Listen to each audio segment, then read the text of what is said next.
Andy. Andy's in already? Yeah. Yes! Good morning! They're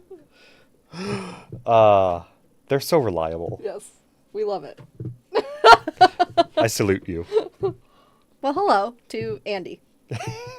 Good morning! To anyone else who may also join eventually. Or watch this on YouTube. Or watch this on YouTube. Yes, that is a possibility, a distinct possibility. We have twice as many subscribers on YouTube as we do followers on Twitch. Oh my god. That's crazy. Yep. That's a double-digit number, I assume. It is. Whoa! It is barely, but it's there. You know what? We take it. I love you. Whoever you are, I love you. Welcome to Crafting Critters. Good morning. I'm Josh. And I'm Kara. I am a longtime fan of Critical Role. And I am a new fan of Critical Role. Yes. And we've been friends for a stupidly long amount of time. Yes, as you love to remind me, because the passage of time is not a horrifying enough concept as it is. So anyway, he's been trying for most of that friendship to get me to watch Critical Role. And finally, it finally happened. Yes. So we're starting, or our main subject, I guess we should say, is Campaign 4. However, Yes. we will also talk about Campaigns 1 through 3, the animated series, etc., as I am able to catch up on them. Yes, because you've watched a small chunk of Campaign 1 at this point. Yeah. It's been a while since you've watched any of it, I think. But, you know. But now I know that I like watching these things at 2-point speed. 2x speed. Yes. That's going to make it better. Which, is, again, that feels wild to me because okay, we both have ADHD. Yes, but we have like opposing. Yes, we have types of different flavors of ADHD. Yeah. I cannot hear them at that speed anymore. It becomes this jumble of sounds and syllables and something's happening. Whereas my brain's like, oh my god, they're finally going fast enough that I can actually understand them. It's good. It's great. Yeah. But No. anyway, here on this channel, we live stream on Twitch and talk about Critical Role and our predictions and our favorite quotes and our concerns and etc. Oh, yes. And then we end up posting them on YouTube as well for people to watch and catch up as they feel they may want to. Yeah. But we're also trying to encourage... Catch up ourselves. Well, yes, there's that. Yes. We're a little bit behind. I'm sorry, were you getting into something else? I was. Okay, we've got a little pitch going. I do have a Sorry, little I'll pitch try not to going. interrupt too It's much. okay, it's fine. I'm trying to get into my knitting as I'm way behind on making this headband from what I originally thought the time for it was going to be. And it's almost March. Don't remind me of the passage of time again, twice in 5 minutes or less. Anyway, we also are big crafters, hence Yes. the name. Yes. Josh, as you can see, is knitting. Yes. I typically crochet. However, I'm having bad hand day, so that's not going to be happening today. That's fair. Which also is honestly kind of a blessing for me because it gives me more time to knit. But also, it forces you to be in your notebook a little bit more, which is great because I don't have my notebook today. And do you know why that is? No, Josh, why is that? Well, it is not merely that I forgot my notebook. No. I intentionally left it behind because I had no notes in it. We're going through 2 episodes today. Yes, I know. And you have no notes. Well, you know what? This will be a lot more streamlined than usual because he'll have nothing to interrupt me with. No. Here's the thing. I remember things. I listened to the episodes.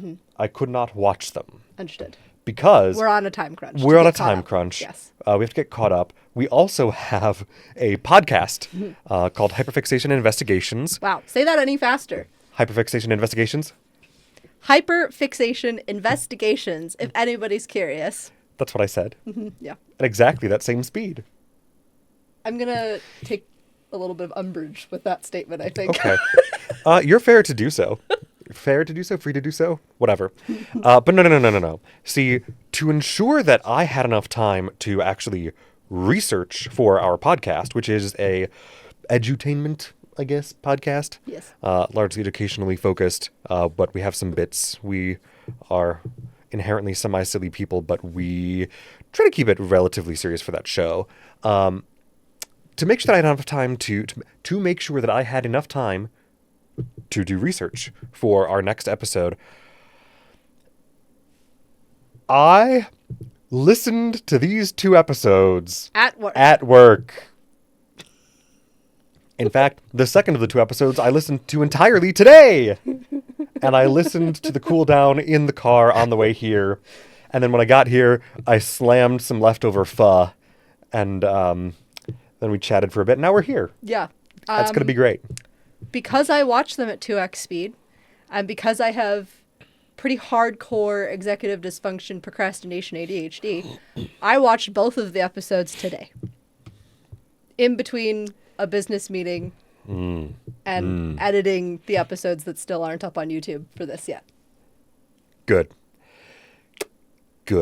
Well, So that's the kind of week we're having. Anyway. hey, at least they're relatively fresh for both of us. All right. This is true. I'll give us both that. Yes. And also, my statement earlier doubles as a disclaimer that if I'm particularly scatterbrained today, and if I seemed a little extra off the walls last episode, it's because last episode and this episode being recorded on weekdays means that I was at my 9 to 5 before this. Yes. And so my brain has been scrambled and cooking all day. So It makes it more entertaining for me. I'm glad you enjoy this. Yeah. I mean, I enjoyed this too, but it's like when we record our podcast episodes on Sundays. That never goes well. I mean, it goes fine, but it's always a little bit more chaotic than usual. The Sunday sillies are a strange curse, to be Yes. sure. But if anybody is also, thank you, Andy, for standing Hyperfixation Investigations. We love you. But if anybody's interested about the next time we're going to be streaming for this, it will be on this Saturday, which is the That's the goal. 28th of February. Hard to believe we're already at Leap Day. Oh, Not leap. No, just the end of the month. yes, but I have things to do for that episode.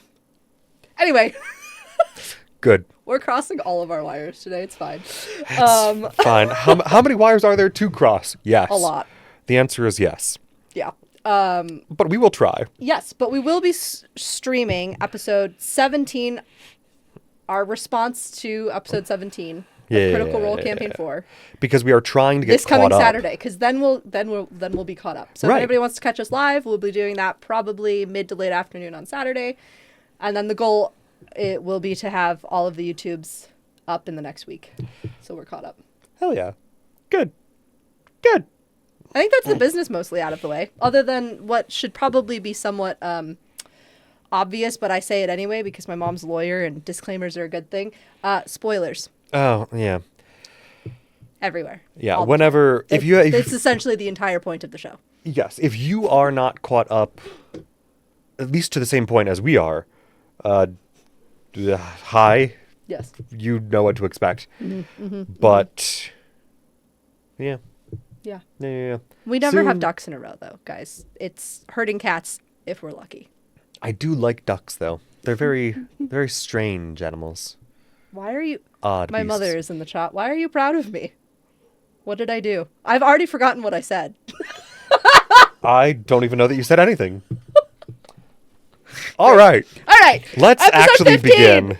Flight to Castle Tours. Woo! So we've got our... also, if you can hear noise in the background, I don't think it's the TV, but I think it's the dogs. Yes, probably. I hear... Mickey and Adler are talking to each other. Adorable.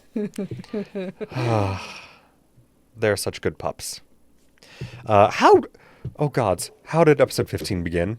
Cold open of 12-year-old Azane and making us all cry. Yes, I did cry in lab I did a little also. bit. Watching Luis cry, Oh, I'm sure. immediate trigger. Watching Brennan trying not to cry, immediate trigger. I had to pause this scene like 3 times, not because I was doing something that demanded more mental prowess Right. than was required to listen and do the other thing. Yes. No. It was because it was too sad. Yep. And I just had to sit there and go, all right, let me not sob in the middle of lab. We're good. Good. We're fine. Are you good? No. It's fine. We're good. Don't elbow your drink. I'm fine. Okay. We have a lot of chat going on. I'm just trying to be able to read it. I I stopped using the iPad because it's obnoxious down here. It's easier on my phone, but it's also not easier on my phone. It's kind of smaller on your phone. Weird.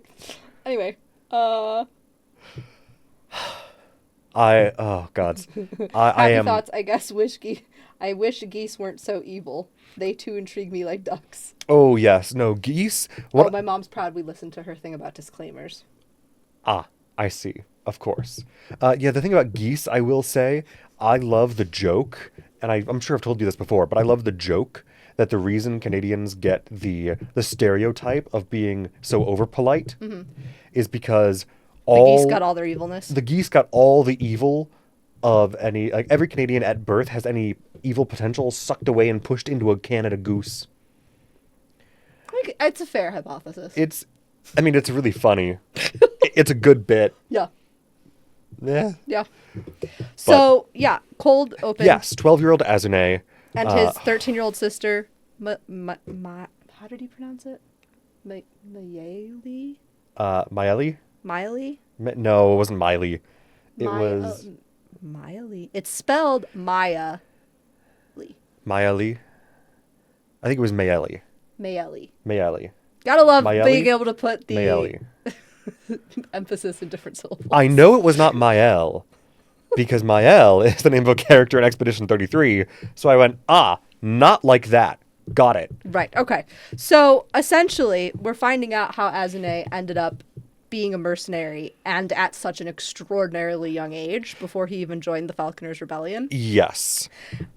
He grew up in a partially burnt down town that was extraordinarily poor. And his parents, essentially on the edge of starvation, like death by starvation, were giving as much food as they could to their two children. So when the mercenaries came to this town to start recruiting kids, they essentially had this test, an endurance test, and Azune and his sister were like the only two that actually were able to complete it. And they were originally only going to take his sister, but Because she did much better. much better than he did. I mean, still not like, what did she roll pretty well? Because Brennan had Azune roll for his sister as well as for him. Yes, and he rolled higher for his sister than he did for himself. Yes, which was very funny. Yeah. But I love that the way that Brennan played with that Yes. was straight up just, okay, your sister's going to vouch for you, and go, but what about my brother? Yeah. Instead of just, oh, okay, cool, they're impressed with both of you. It was, no, well, we're going to figure out a way. Don't worry. And then, he decides, okay, well, if they're still unsure about taking me, I'm going to do the challenge again. Yes. And he does. And then he, collapses in a heap. And the mercenary makes a comment about how, if we can make you a soldier at the same level that you're stubborn, then you'll be one hell of a soldier, essentially. Yeah, while also almost immediately after going, maybe we can just push them off onto the torn banner. They'll take anybody. Right. Which was another mercenary group. And the one that we know he ends up in. Right, because that's the one Teor and Liza Thiazi. and Thiazi and, all of them are a part of. Yes. So, I mean... Liza? Loza. Loza. Unless I'm thinking of... there's some other Liza that I'm forgetting. You're right, it's Loza. Sorry. There's so many names. No, you're good. My brain just went full, AOL internet connection sound. Yes.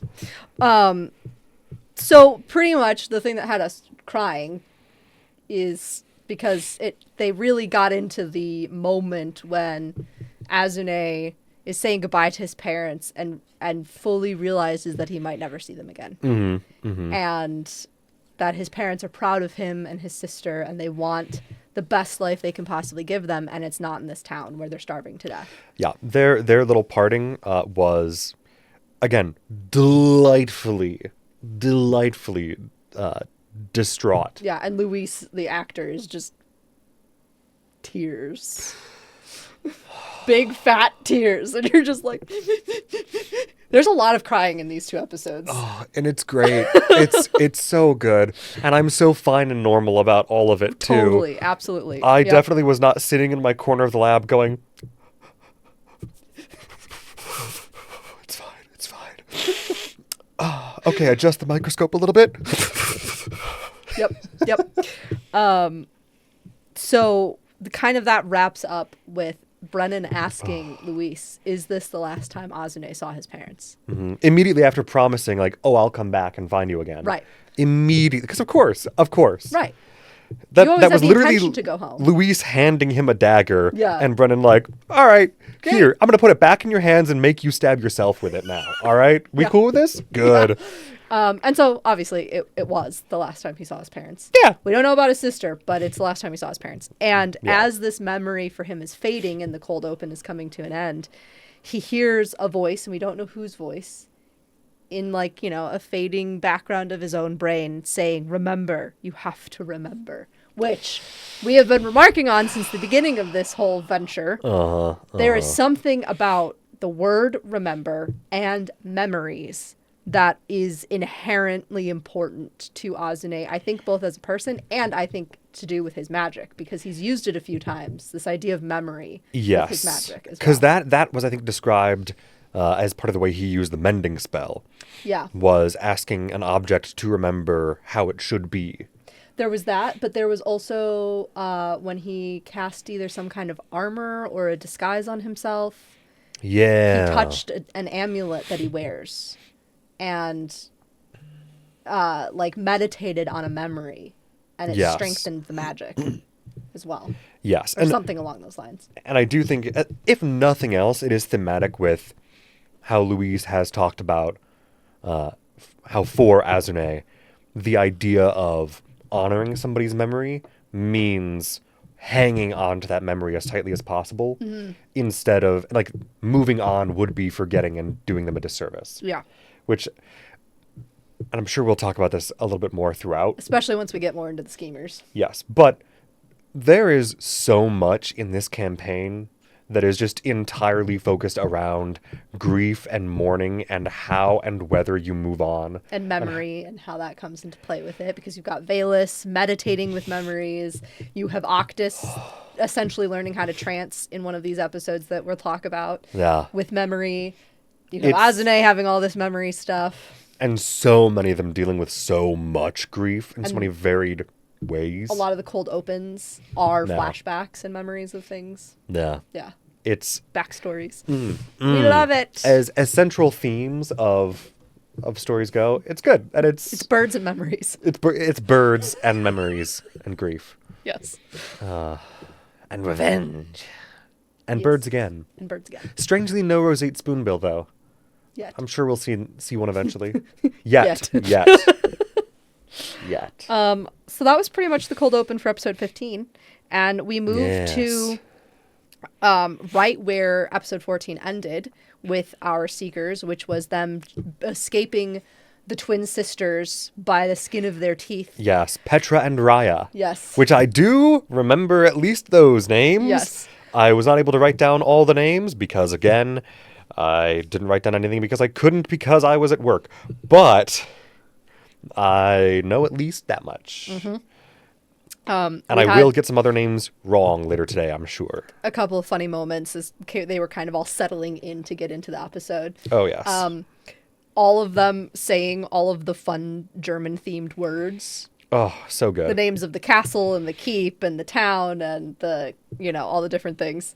And Abria commenting, all the good words. We get to say all the good words. And then the other kind of comment from the very beginning before they really got into anything was apparently their producer said that the Demon Sisters brought big Team Rocket energy to the battle. Which I loved. Absolutely did. And I will say, as far as the battle in the previous episode and how silly goofy it was, but also how dramatic, I love anytime that happens, but there is a specific instance in like the first episode, I think, of the first season of Dimension 20 of Fantasy High that whenever you get around to watching it, I need to hear your reaction to it specifically because there's this great... Brennan definitely meant it to be like a hard, serious, like this is a tough battle, but with like a silly, cute gimmick. And all the players at the table went, oh, it's a silly, cute gimmick. Oh, it's so silly, goofy. And he went, guys, guys, please, guys, you're dying. I'm going to kill two. I've killed two of you. Oh no, what am I doing? What's happening? Oh no. Like, you can see slowly the fear and panic enter his eyes as he realizes, in the first episode of our flagship attempt at having a serial anthology D&D game, I'm killing off two of the main characters. Oh gods, what do I do? And it's truly, part of it was, nobody took it seriously enough at first because it went, this is such a cute little gimmick. But it made for some good entertainment. Yes, Yeah. and especially watching him adapt, going, oh shit, how do I fix this? Can I fix this? I've got a way. Do I fix it? Yes. Anywho, but yes, with the big Team Rocket energy for the demons, absolutely. Yeah. Especially with Agony. I cannot wait for the fan art of the sisters in Team Rocket uniforms. Yes! We all know it's going to happen. Yeah, I'm sure it has already. Oh, I'm sure. Yes. Oh, and now that we're caught up, I can go back to trolling the subreddit for art because Yes. I love looking for the arts. But especially with Agony, constantly just screaming out, ah! Yeah. And Cruelty literally going to stop leaning into it. Yeah. Yep. So good. We love it. So good. But yes, these episodes. Yes. So they get up to the Eyrie and Yes. the giant eagle Eries. And God, it's the giant eagles. they meet Amida the giant bear eagles. folk. Yes. Well, we all have emotional connections to giant eagles because of Lord of the Rings. Yes. So, yeah. So they get to the top of this Eyrie, and there's a druid circle at the summit, and that is where a 30-foot tall, 80-foot wingspan white eagle named Altradler. Yes. Like Nests. a snowy white eagle. Yes. Ugh. And he is a giant eagle that carries the sky carriage, which is what it sounds like a horse-drawn carriage, but that's held in the talons of this giant eagle as he flies. A giant wooden shoebox. Yeah. Yep. But with blankets and cushions on the seats. Yeah. So, there's that. Yeah. I just love the imagery of, here's this kind of grumpy to be woken up, Yeah. just, all right, here's a public transport eagle with a giant wooden shoebox, and he's adorable. Yes. Excuse me. So, Amida gives the group a knapsack of charms and scrolls and a book and a smoking chest. Yes. And then gives a wooden ring to Taisha. We still don't know what that ring does 2 episodes later. No, I forgot about the ring. The wooden ring. Yes. The wooden ring. So, we know about everything else, but we don't know about the wooden ring yet. Yeah, because I don't know if Octus got a chance to identify it.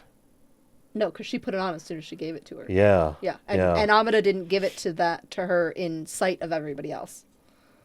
Right. Yeah. Right. So they get up, they get on the sky carriage, they fly away. Pin almost goes flying as well. It was a really funny visual moment of Alex explaining how Octus darts out a hand to grab Pin because Pin decided to just show up as he does. Pop out. And is gonna get swept away by the wind. And I loved listening to that moment because I could see it regardless of listening and not watching. It was great. Just that, stop doing that. Yes, perfect. There was the funny quote of, yeah, I've never seen birds at night.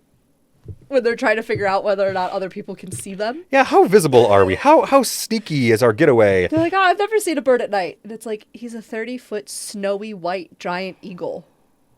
And you're not in the cloud cover. I don't think And you're he that did stealthy, screech babes. really loudly in complaint when being woken up. Yeah. I don't think it's that hard to figure out where you're going and how you're leaving. Yeah. So, Yeah.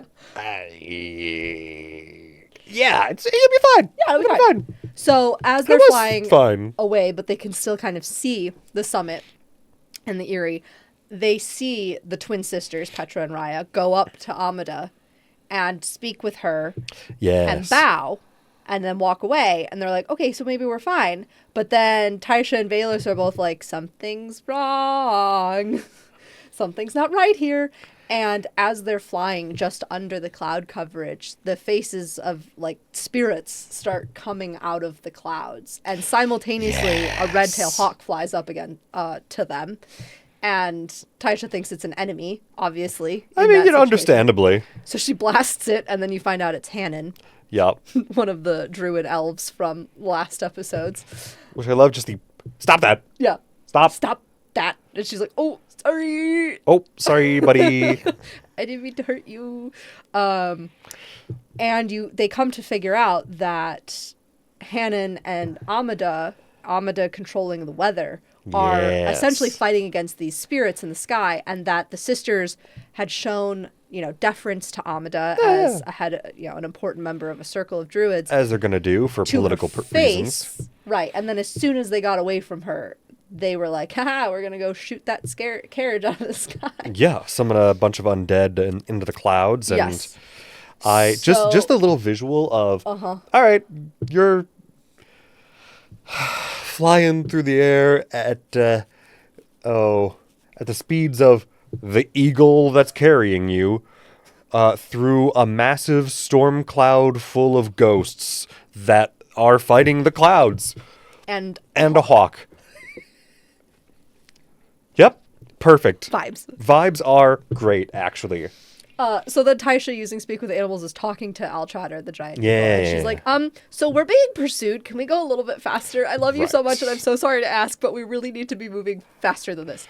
And he's like, oh, yeah, fine, okay. So he starts... But he didn't want to go too fast initially, because he's like, he doesn't want to land in the dark. Right. He's like, well, we're not going that far. I don't want to land in the dark. That kind of sucks. Well, I think that he was afraid he was going to end up in the eternal night. Well... Yes. Because of where they were headed. But also because I think they said he only had one eye. Yeah. Because he had like another eye that had a previous injury that healed funky. And I just imagine that does not help with landing at night, regardless of where you are. Yeah. So he goes faster, and fast enough that they escape pretty easily at that point. Yes, but it's still... It's just a little unnerving to know that Petra and Raya know at least the general direction they were headed, and we don't know what words were exchanged with anybody. Yeah. What did I just do? How did I do that? Hold please while we fix the knitting issue. Everything's fine. I just pulled off too quickly. We have a nice little moment between Octus and Valus as everybody else rests, talking about, whether or not Octus is grieving Franz, his brother that was just killed by Julian. Yes. And how she meditates and why she's staying with them, because she feels a sense of hope for the first time, and she's trying to figure out what that means and how to follow it further. And I did really appreciate this, just for the sake of getting a little glimpse before we got into more of it later from her. Yeah. But also just hey man, here's a little bit of what I do that maybe is more applicable to you now that you're not alive and can't sleep, but you still need to rest. So here's the thing I do that might help. Mm-hmm.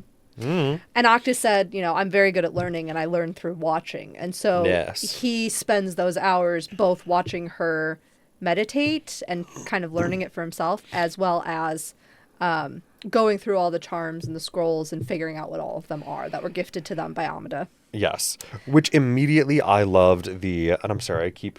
It's okay. Immediately I loved the book. Yeah. Which I'm sure you have the name written down. I hope. My brain just went to the Kibble-Kugelis book. It's close. Yeah. Or the Kugelis Kimmel something. Kibbelis Kimmy Gibbler, whatever.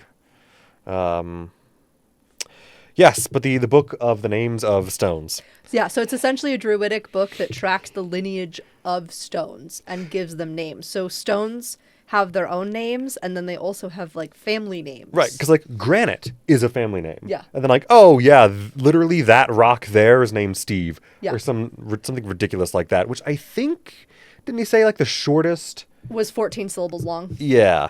Because it's in Druidic, and it was probably translated from something else before then. Yep. So, you know. And it's the name of a rock. Yeah. If anything has time to say a truly incomprehensible number of syllables for a name, it's a rock. Yeah.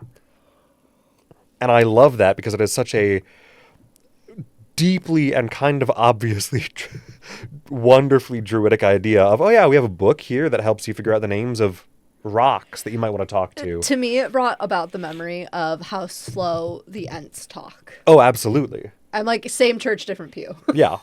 Yeah. But we did skip ahead a little bit because we Oh, have Velus's memory of her siblings. Yes, as while she's meditating. Yes. Which is essentially her with her brother and her sister. And you find out that her brother is very good at prayer to Salandri. Yes. And so he has kind of, it seems like, more regular and easy access to magic because of that.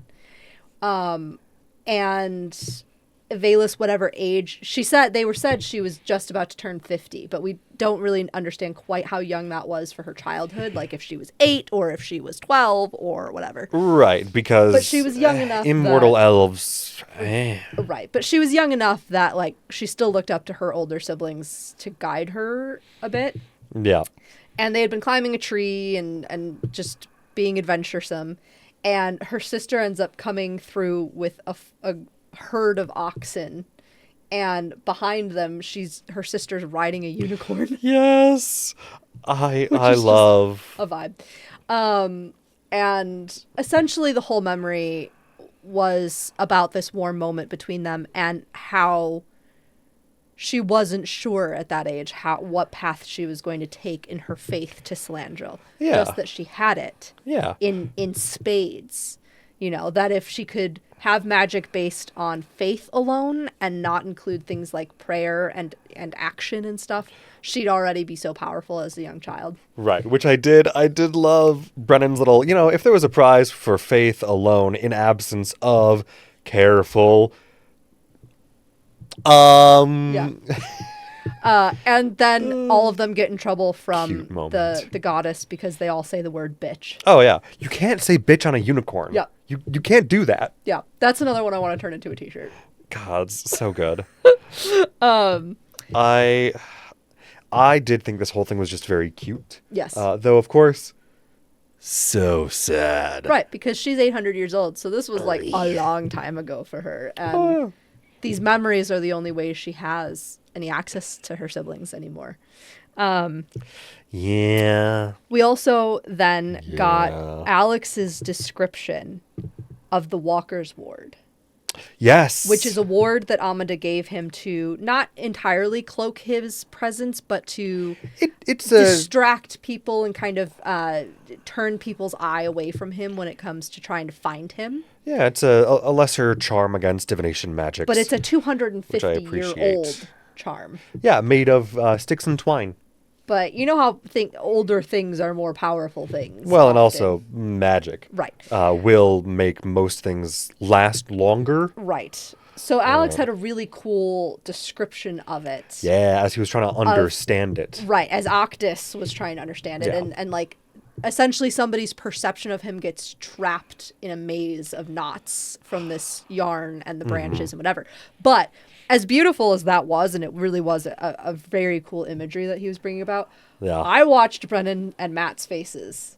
And you need to go and watch just that portion at least. Happily. Because the two of them looked like the proudest papas on the earth as Alex was describing this. Because Brennan asked him, what does it look like? How does it work to you?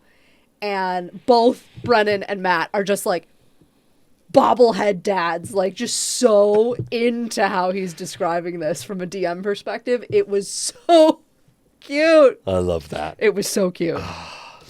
Yeah, because I was just listening to, I think that part I heard in the car the other day. Yeah. Yeah.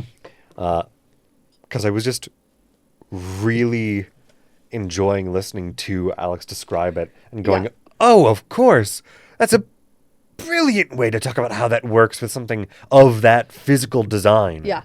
Yes. Yes. But yeah, I cannot get over Brennan and Matt's faces during that. That's delightful. It was so cute. I love them. So we also find out there's 3 charms that were given to them. The hare's charm, which is the shape of a hare. Yes. Which is for increasing your jumping ability. The otter's charm, which shape of an otter, helps with your swimming ability. And the spring charm, which allows you to heal yourself once a day and have higher poison resistance. Yes, which is great. Yes. Julian took the hare's charm, and Aranessa took the spring charm, and the otter's charm stays with Octus at this point. Octus the otter. Yes. And then we have 1 scroll that is a spell. We don't know what spell it is. 1 scroll that is a chant. We don't know what the chant does. And 1 that is a written promise.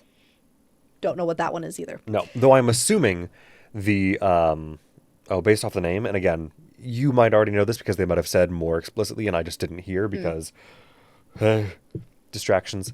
I'm assuming the spell scroll is arcane magic. The prayer scroll the chant scroll is probably from one of the divine classes. Well, they're for all magic. written in Druidic.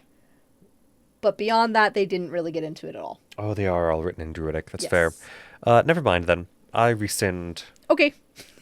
for now. Because I don't actually understand the mechanics of any of it, so I'm just telling you what I...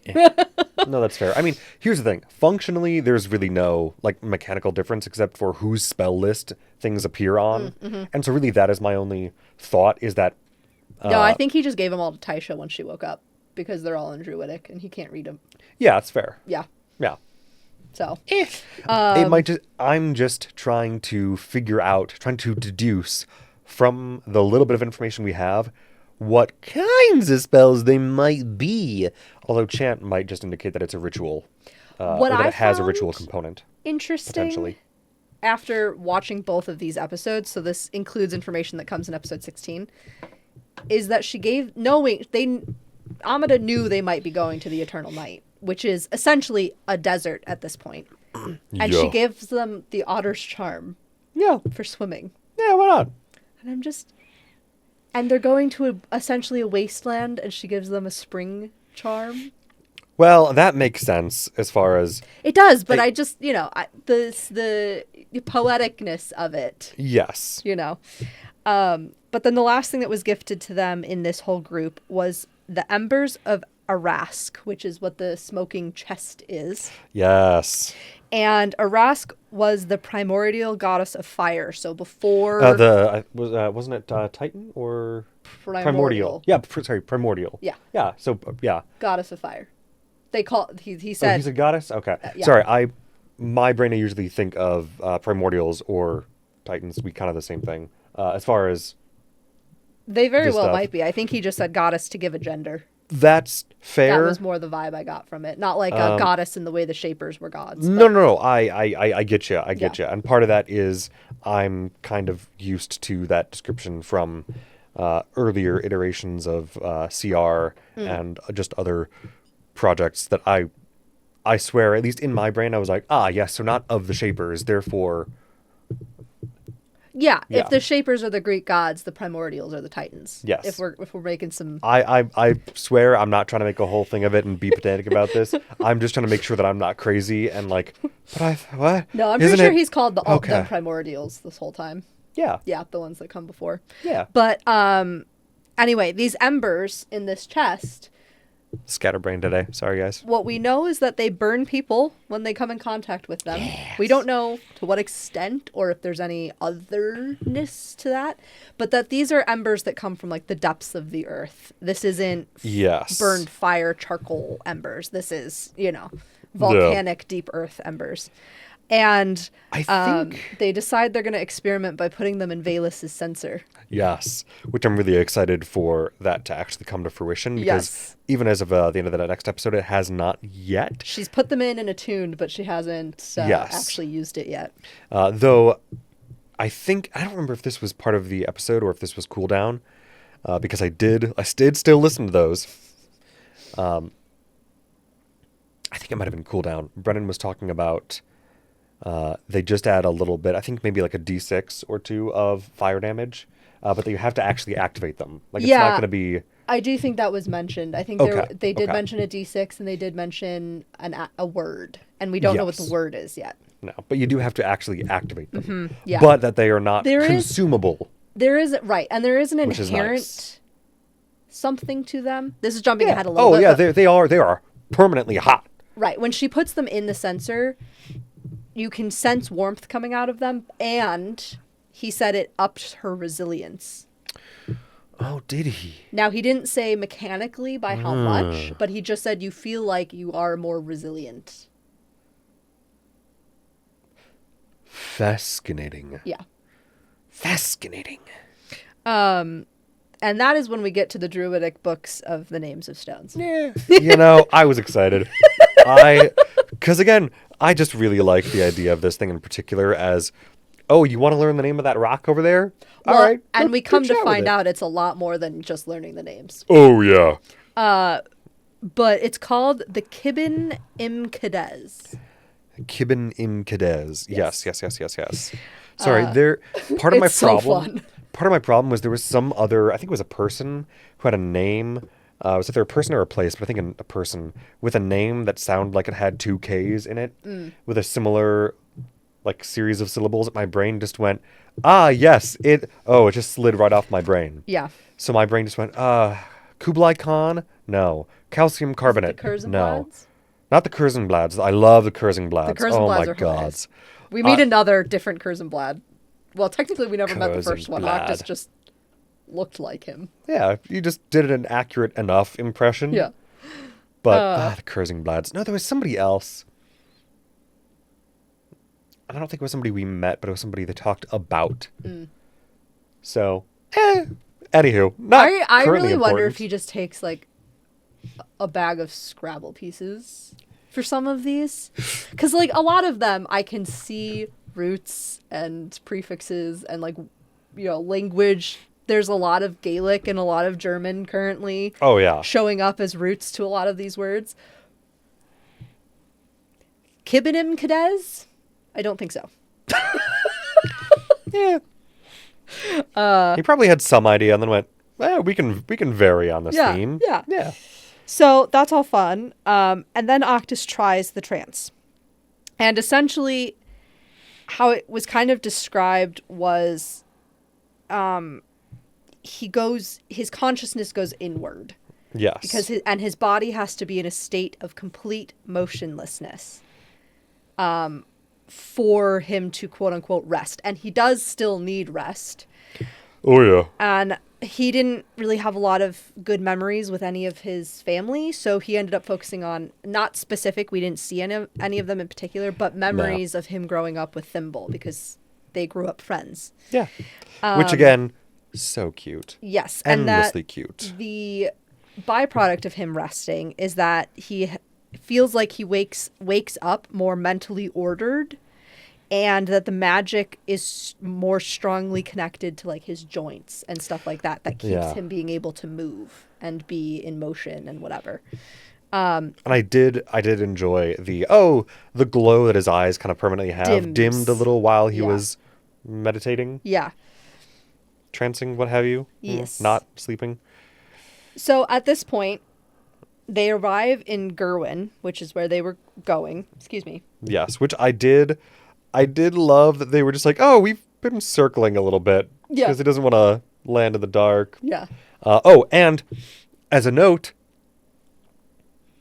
Brennan described while they were circling that Riesengürtel was like a little like speck on the horizon, and he said something like 30 miles back. For them to see a 30 miles on the horizon, they would need to be only a minimum of, I think, 600 feet in the air. Because normally you can only see about, well, if you're about 6 feet tall, you can see about 5 miles in any given direction on a flat. Assuming that Ahriman is the same size as Earth. Oh. Physics! Oh. But yeah, you don't actually need to be that high up to see that much further, which is pretty cool. That is pretty cool. Sorry, that was one random thing that I went, I have to remember this. I have to think about this. What is the height you need to be? So they're kind of at a point where they're trying to figure out what they're doing once they land in Gerwin. Do they go to Castle Torch, which is where the Barrow Guard are trained and stationed? It's where Sir Julian has been training Alligar, Taisha and Hal's son. And the Barrow Guard, we get more detail about them. They guard against the border of To the Eternal Night, which is the Barrow Dwell of Tonsul, the sun god. So the Halavar Taconis' god. When he died, all of their lands went into eternal night and became this desert. Because of course, when a god dies, they're gonna curse the land. Right, and undead things and other monsters come out of that part of the Barrow Dell, and so the Barrow Guard are there to protect against those things. And the Barrow Guard is full of commoners. Yes, there are knights who are from vassal houses and what have you, but they said something like 80 or 90% of like the actual soldiers are commoners. A lot of them are human and dwarves and orcs. Yes, I really appreciated that. That distinction where it kind of feels like, in terms of hopefulness and defiance of the darkness, it felt like an inverse of the Night's Watch from Game of Thrones almost. Yeah. Where, because the Night's Watch is very like, all right, we're going to send a bunch of... it's Australia. Yeah, it's basically Australia as a defensive fortification because who cares? And they're just kind of whatever. But this very much did feel like we actually, like, this is still an organization where there is much hope and defiance against the darkness. Well, and people join up of their own choice, and volition. And... It's like nobody is conscripted to this. This is hey, you want to help protect our world against the horrors of, the wrath of the dead gods? We got you. Yeah. Come join. And we're going to party all the time because, living hell is right over the river. Right. So... But the goats. I'm going to get there. Yes. They had this conversation before they landed, but... Yes, I assumed I Don't you worry, the goats are important. The goats.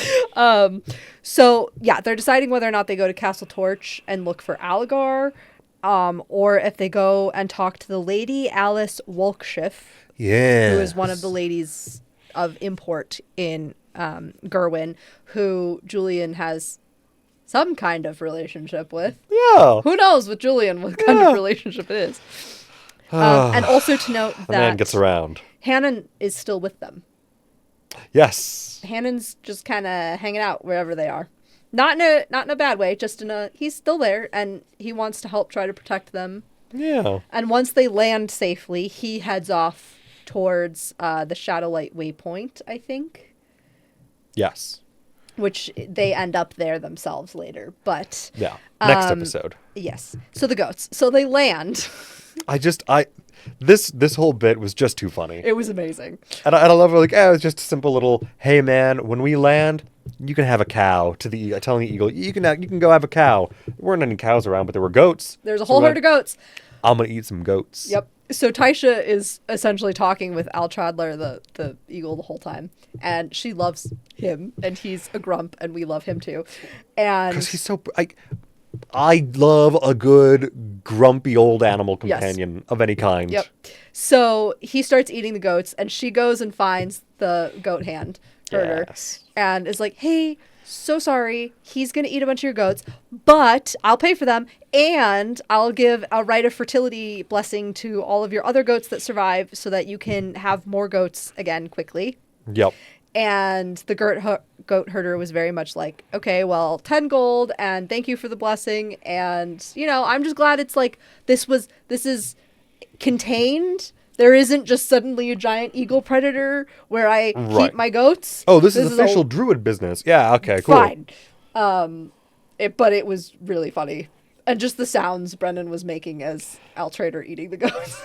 Very good Foley work. And just how much Taisha was, and Bria, character and actor alike, were just into it. Yes. It was really funny. Also, just the amount of shit druids can get done just by going, hey man, I promise I'll just make your goats horny. All right. Let me do XYZ. I'll just make your goats horny. We cool? Sick. They do decide to go to Castle Torch first. And let's see. I'm just trying to make sure I'm getting this in the right order. They come across a lot of people that Julian knows, obviously, once they get up to the castle, because, hello, that's like where he lives most of the time when he's not directly in service to Aranessa. Yeah. And everyone's like, Octus especially is like, whoa, this is a culture shock. Right. This is not what I am used to. I'm not used to seeing somebody like Julian like this, warm, and he's patting people on the back. I think he literally said, I don't mean this as an insult, but I've never been somewhere where so many people actually like you. Yeah. Yeah, pretty much. And that you like everybody else. Yeah. Like, wow. You can do that? Which is that happens to essentially you? when I think it was Abria and Ashley started calling it Julian's Fuck Castle. Yes. Yes. It's absolutely Julian's Fuck Castle. Because everybody he makes eye contact with, it is charged eye contact. The sexual tension is high. Woo! And he's like, no, and Aranessa's like, I do not want to be thinking about that at all. No, and Octus is like, I don't want to think about it either. And I do love, this is jumping ahead a minute or two, but I do love Abria as Taisha going, did you fuck my son? Wait a minute. You've had so much sex. You've been mentoring him for years. How closely have you mentored my son? Okay, but it does bring us to the Curzon that is at Castle Torch. Yes. I didn't catch his first name in my notes here. But the Curzon that Octus disguised himself as in Riesengürtel is the cousin of this Curzon. Who I believe was human.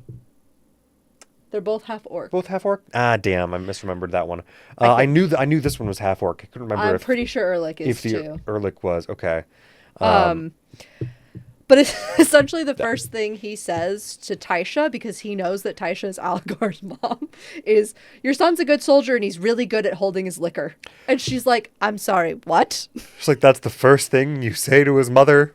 That's the first thing? And he spends essentially the whole time there at Castle Torch just further sticking his foot down his throat.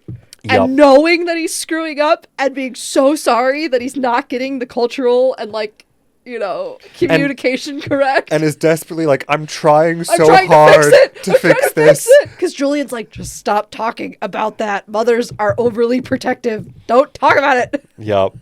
Oh my God. Random side note from the what I know is from the cooldown. Yes. About Curzon is, pardon, apparently, he talked about how his mother was from a group of orcs in the Northwest. Mm-hmm. Yeah. Who are known for starting to have their children drink at the age of 6. Yeah. Yeah. Apparently, that is from a group of orcs who managed to escape from Osgura's grip before Osgura's death. Oh. And at some point there was a group of heretic orcs who just made a break for it, and then went, okay, we're pirates now. Screw the gods or shapers, whatever. They're still tooling around up there.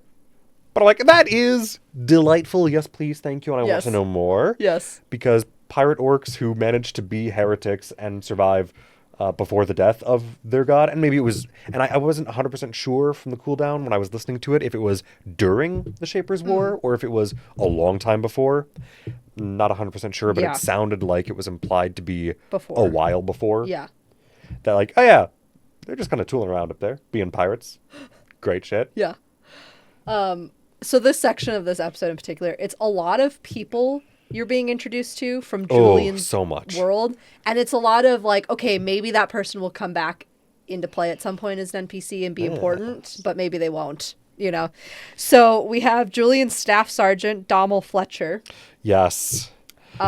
who's hilarious. Which they did Who is call out. apparently signing documents with Sir Julian's name with Yes! Julian's permission. But Yes! he knows he probably shouldn't say that in front of Aranessa, but he kind of is anyway. And the way Julian was like, oh, Winking I'm at him. so disappointed in you. Yeah. We'll talk Uh-huh. about it later. Yes. But also well done. It was really funny. And I did like the call out of, hey, Fletcher's a very common name. Yeah. This is absolutely one of the many more common-born people working here. And hey, Julian's being very, very buddy-buddy with him. Yeah. Which I did like pointing that out, especially for the sake of people like Octus who have like, I don't know this guy, except for the last 5 days, Yeah. 6 days now. And he seems like a bit of a pretentious, little hoity-toity perhaps, but, oh, okay, no, he's, okay. People actually like him here. Yeah, What's and he likes other people? other people. Wow. Weird.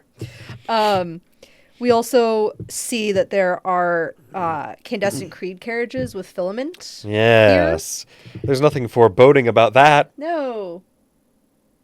We do come to find out that they are regularly caravanning filament into the Eternal Night, into Venatus. Uh-huh. And we don't know why yet. Uh-huh. And that the Barrow Guard are helping to protect these caravans, as is their job. So this is the point where we really meet Captain Luca Phaedron, who's a human, and Dame Gaia. It was Gaia, right? It was Gaia. Yeah, Saramai. Now, Yes. she is related to the other Saramai that we've met. And seen slain Yes. wonderfully. But as far as we are aware from these coming kind of scenes, she is not aware of the shit that's going down. No, she seems to be a Removed from all more of that. distant cousin. Right.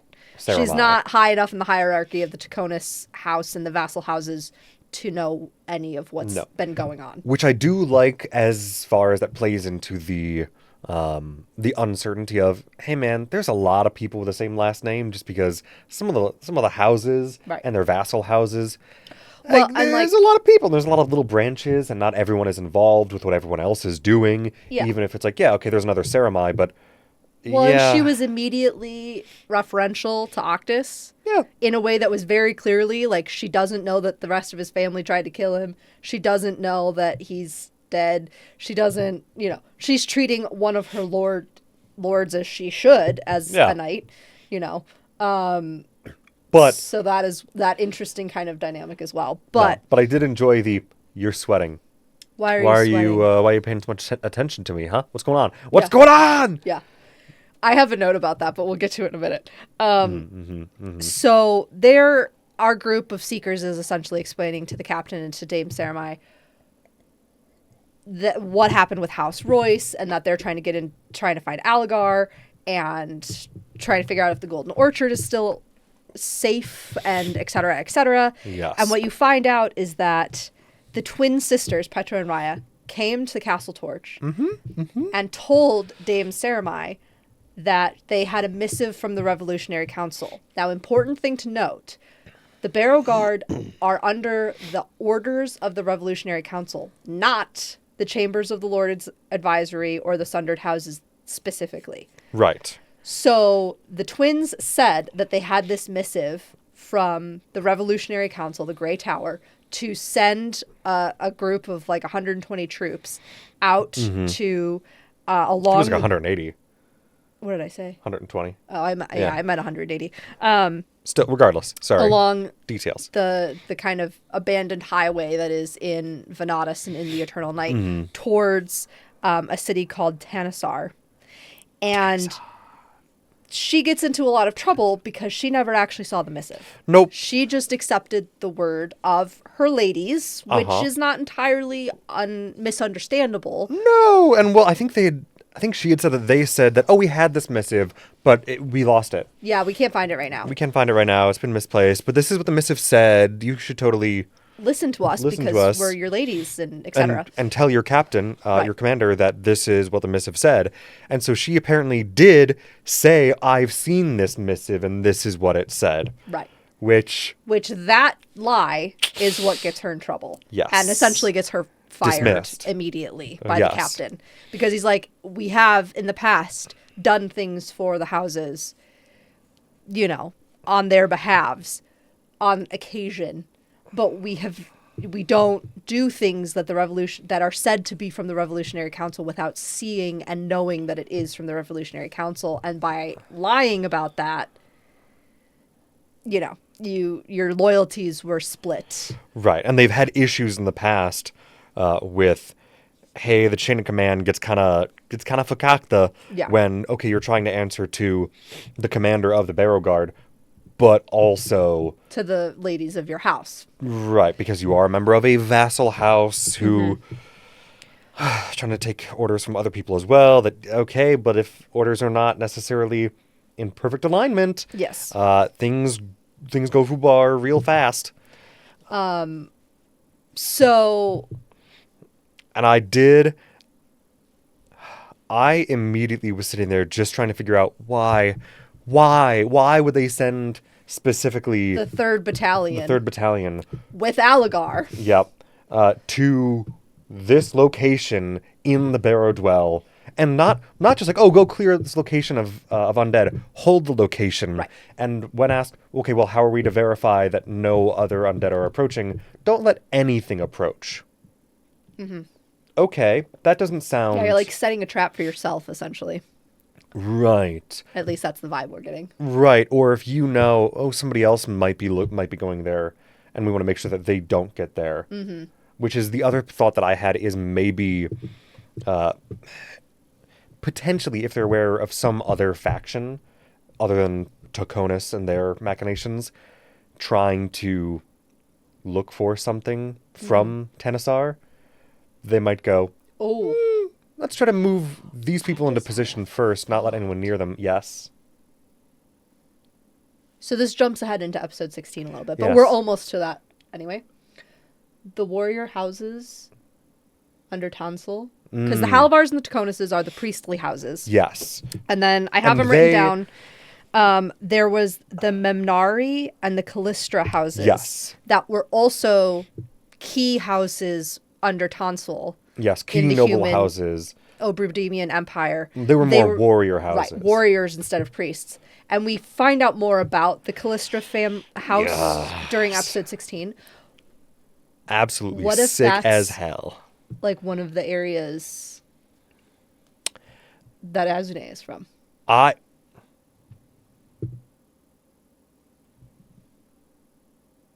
Because we don't know if any of them survived.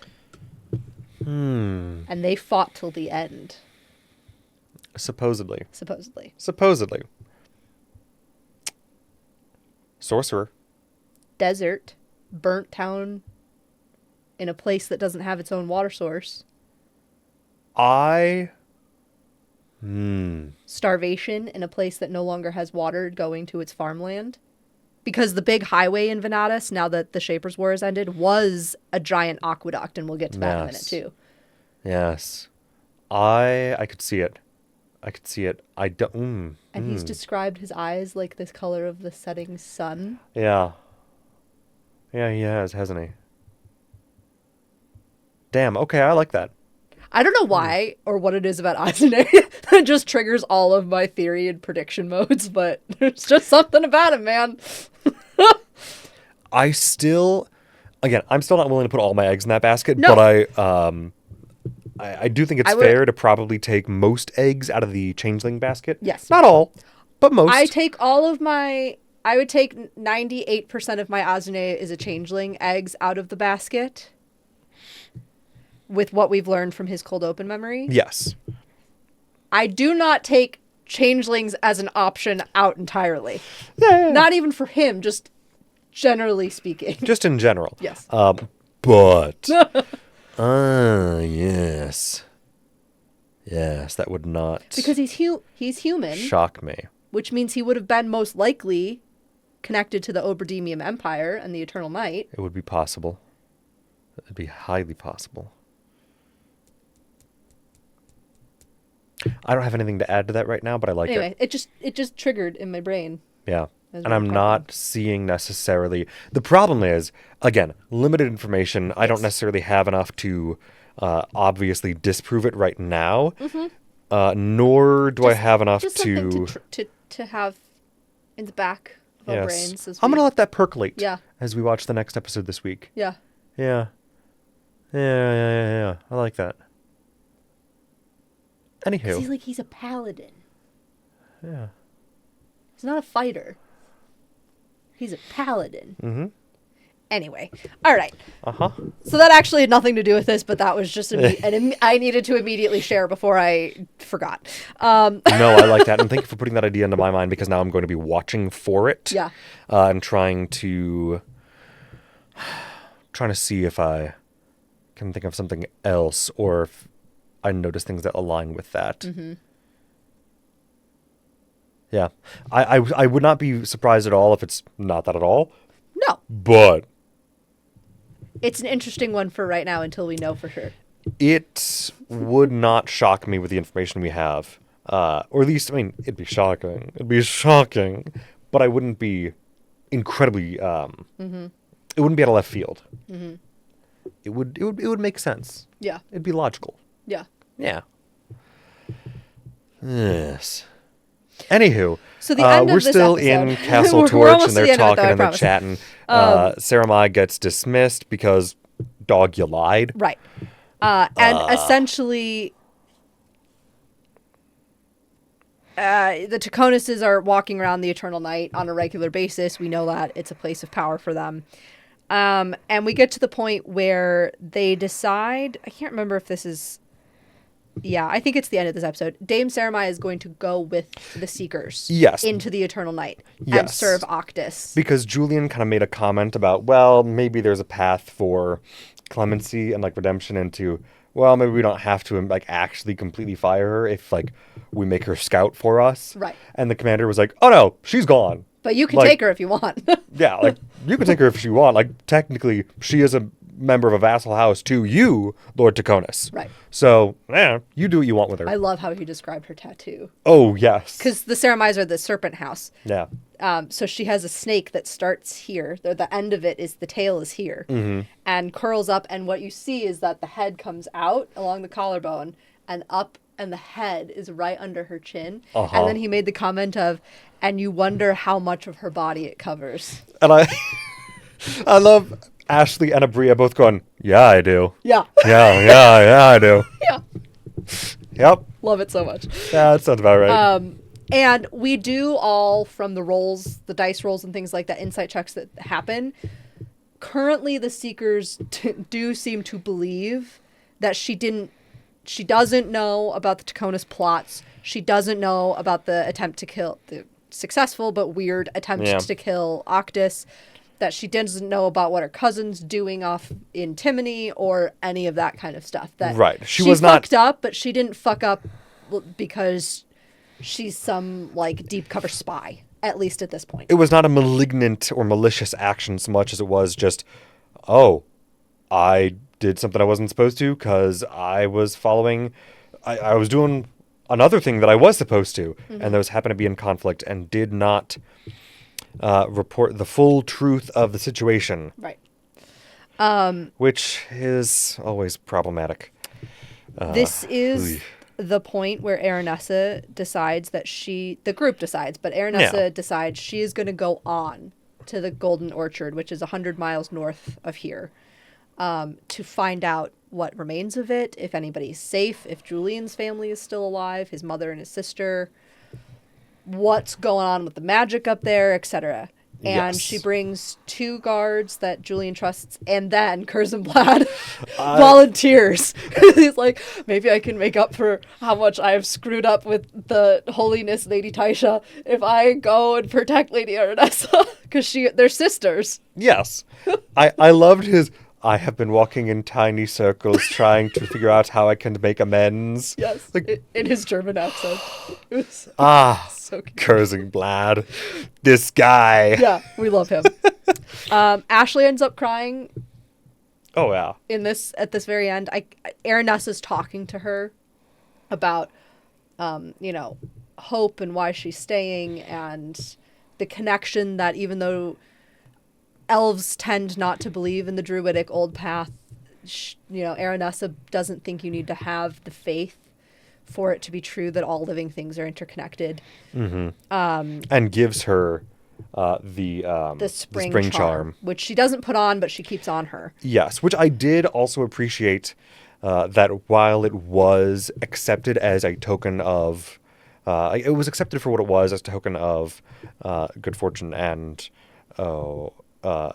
kindness. And kindness, that Valus very clearly was like, I mean, I'm still not, like, I'm not cool with this. Right. Like, this is, thank you. I'm not cool with this, but thank you. Yeah. And Valus asks the captain to help send a letter to her sisters. Sorry, I keep hitting my mic today. Sorry, guys. That she wrote in Giant. Yes. Where she talks about, I found what I was looking for, but there's something else I need to continue my research into, discover more about, which is Octus and all that. And if you have any information on Aranessa Royce, please get it to me, because she knows that Aranessa isn't lying to her. Yes, has never lied to her. Has never lied Not to them. once. But there's a big secret she's keeping. Uh-huh. And Valus can sense it and wants to know what it is. Uh-huh.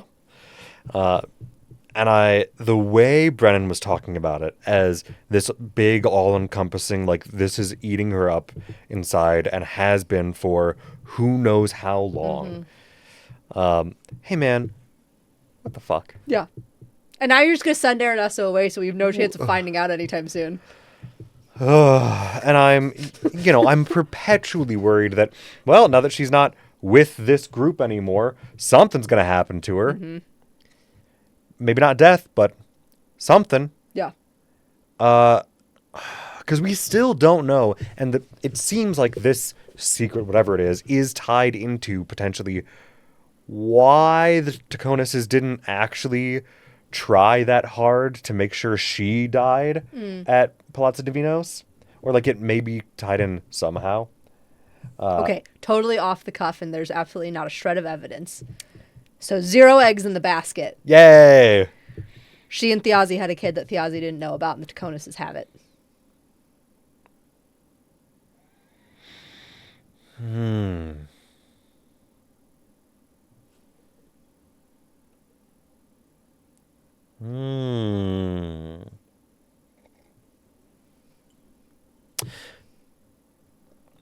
I like that the basket has been created. I'm not putting any eggs in it Exactly. for now. Exactly. But I will keep an eye on the basket. Yes. Yes, because I'm not buying it. But! Especially if it was a girl, and therefore the heir. You know, a little extra drama, a little extra spice to the dish. Ooh, I could see it. It's definitely the kind of thing. I've definitely read that book. Yes. Which is where it comes from. Yes. I've definitely read the book too. I know I've read that. But there's a reason it's a good trope. It is. Because it just wrenches at you. Yes. But I am curious. Yeah. I'll keep an eye on that basket. In the meantime, yeah. In the meantime, or forever curious. Or she knows how to open the doors and just hasn't, or something like that. That is kind of more along the lines I'm thinking. Yeah. That it's something closer to that, or maybe even she was involved with the doors closing. Yeah. Okay. And has been like sworn to secrecy or something, and literally cannot say it. Yeah. Like there's a geese. Oh, yes. Yeah, sorry. I was like, there's multiple. Not those geese. There's a singular. The magical you can't talk geese. There's a singular plural goose. No. A singular plural goose. Yeah, you know what I mean. Yes. Yes. Schrodinger's goose. Schrodinger's geesen even. Oof. So I don't know if I've mentioned this in one of these before, or if I've just mentioned it to you after we've streamed.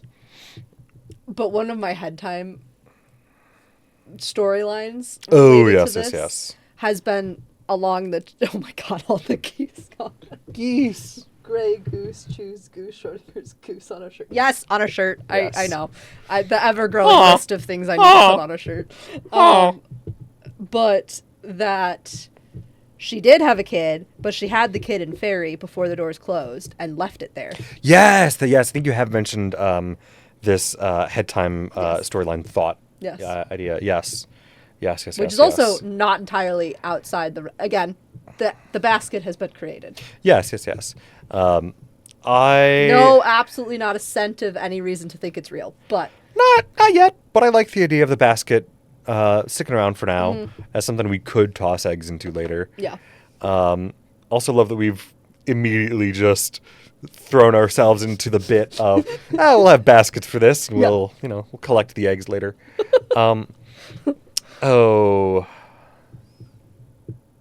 Yes, no, but currently my thought is more along the lines of she knows how to open the doors to Fairy and or knows why they can't open the doors. But that to tell anyone else, to share that information would be horrendously dangerous. Like maybe there's a god trapped on the other side that they don't want to get out? Maybe. I haven't gotten that impression. Wasn't the king of the fairies married to one of the goddesses? Yes. I think married to Salandril even. Oh, was it Salandril? I think It was either Salandril or the Trickster. I can't remember which one. I think it was Salandril. I'd have to double check my notes, Yeah, but too. I forgot my notebook. It's going to be so far back in mine, it would not be a good idea to even try. No, that's the other problem. While we're on. It's not worth trying to look through right now anyway. Yeah. So even if I had my notebook, it would be I'll check later. I could also just check the wiki. There's that. I'm sure the wiki has that. But she makes the comment about how because she is connected to the Fae, who are immortal magical beings, and the elves are immortal magical beings, they're more connected than Valus might like to think. Yes. Which is a very interesting thing for Aranessa to be saying. It is, I mean, even at a base level with what we know for sure currently, it is a valid point. Yes. Because, man, like, my house has gotten magic and been connected to the Fae forever. For time immemorial, basically, since long before the Shaper's War. Long before. So, yeah, there is some inherent connection there. Yeah. But, yeah. Anywho. Where were we?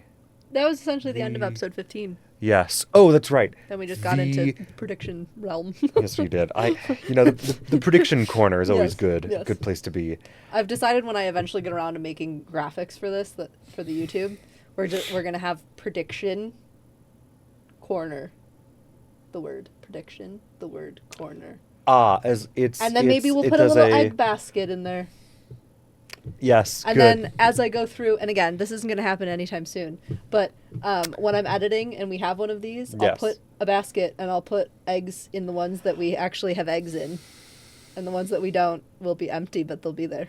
This is an adorable idea. Thank you. I love this. And I will, for now, just imagine that it is true, knowing that it will not be for some time. But it will happen eventually. Someday. Trademark. Eventually. Yes. Mm-hmm. Yes. Mm-hmm. Yes. Soon, TM.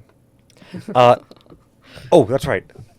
One of the things I did appreciate was specifically, Taisha immediately gone, I'm just going to lock the doors here if we're all cool with that.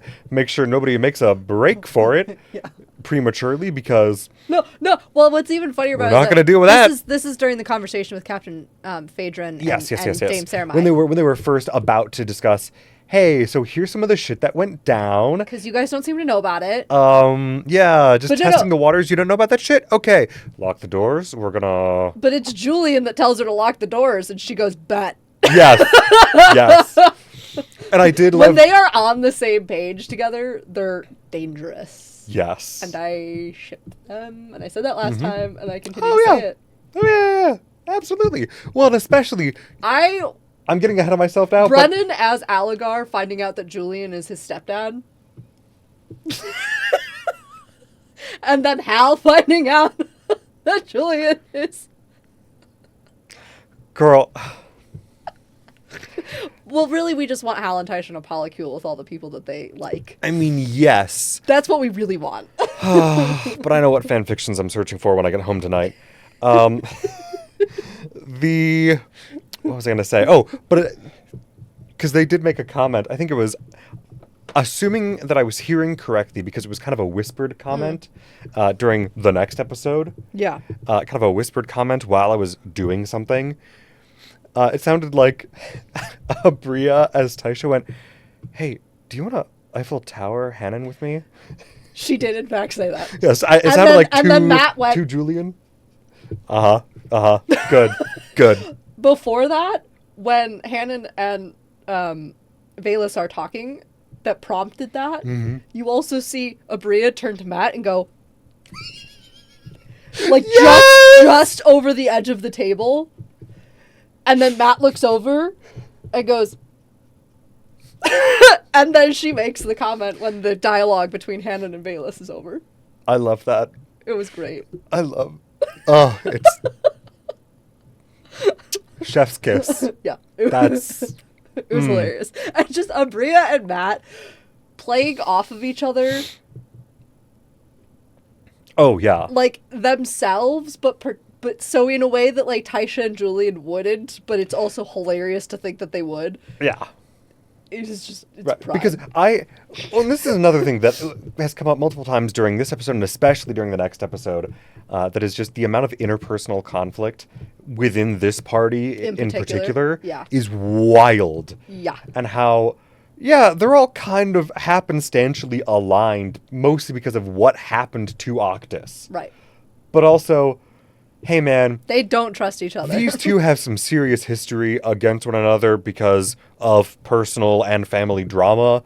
And in the meantime, then there's religious and just societal, okay, well, obviously we have beef, even if there's no reason for it. Like, there's no, like, we don't know each other to have beef between the... Let's do the cold open. Okay. Yes, we'll get there. Because then we can get into detail. I know. And it's... It's not that I'm not trying to get into detail. No, I know. I'm. But we need to actually love it. like redline the murder board a little bit more specifically. And we will. Yes. So cold open of episode 16. This is the problem. This is the dangerous part. We just get to chatting. And as we've said before, we don't talk about this to each other anywhere except on the stream for the first time, and then we'll talk about what we've talked about already. We'll talk about it more, but so these are our fresh decompressions together. So the cold open of episode 16, Visions of Shadow and Stone, is Tyranny and Cadigan in a little cliffside pub, and Tyranny's staring at the Javrosi knife that he has just regifted to her with the new pink handle, and in it she's seeing images. And she's not understanding them because she's not rolling well. Rolling awful. Yeah, and they're also drinking, so it works story-wise as well. They're a few Yargras deep. Yes. And she sees the image of a beautiful but exhausted woman who is tall and has freckles. And at the very end of the vision, kind of fading out, you hear her say, "Esme, did you... ... And we find out Tyranny... They're talking, they're chatting, they're friends, and she's talking about how she's very conflicted about the knife because she loves the knife and she kind of covets the knife, but also she feels really guilty for the fact that she stole it, and she's not sure what she's seeing in it, and she doesn't want to like the fact that she does bad things, but she does kind of like the fact that she does bad things. Yeah. And so I just love the general like interpersonal, internal conflict and moral panic within herself of like, oh, Oh, great, a gift from a friend that makes me feel bad about myself because I've done a bad thing to earn this great gift, but also this was done out of kindness, and it's, I'm grateful for it. Oh. I think, okay, another prediction corner. Good. Cadigan is going to be a grounding force for Tyranny, who will eventually be the grounding force for Wick. Yeah, that's fair. And, like, if Cat falls, the whole damn thing's tumbling. Yeah, that's... would be my current prediction on that group, that trio in particular's moral grounding. Yes. Because Tyranny's brand new and has instincts that are very dark. And Wick has essentially been betrayed by his entire family and doesn't know what to believe anymore. And a person without any kind of belief can be very dangerous. Yes, but he has been very... So far. Yes. But what he's happened been to very... his lover? That's going to be... That's going to be a big... thing. Yeah. But because he has in general been like, hey, the actual... Oh, the meaning of these words, I still believe, even if the reason they were written is... Bullshit. Yeah. And ultimately... It can still have meaning to me because I want it to have meaning. Mm-hmm. But yeah, he's kind of dancing on a precipice about all that. Yeah. So this would not necessarily surprise me, but and the fact this also just I think Kat's gonna need Tayor. Yes. I think he's gonna need Tayor, and Tayor's gonna have to keep Wick Thimble. needs Tyranny, who needs Cat, who needs Tayor, and Tayor and Thimble also needs Tayor. Thimble also needs Octus. Yeah. Oh yeah.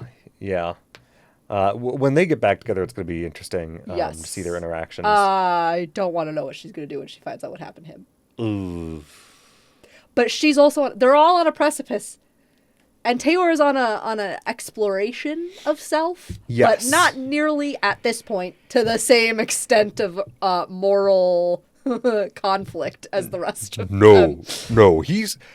Weirdly, Tayor is, like, coping the best out of anybody, I think, right now. He's the golden retriever in a group full of demented, traumatic cats. Honestly, I'm kind of thinking between all parties, Tayor is the one coping the best and most healthily with what's going on. He also has kind of the least absolutely fucked shit going on. That we know of.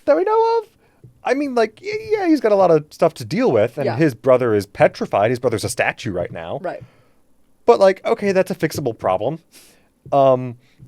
His friends descending into madness is more of a concern. Yes, and everyone else, at best right now, everything is about to go to hell or is currently going to hell, and, the horrors.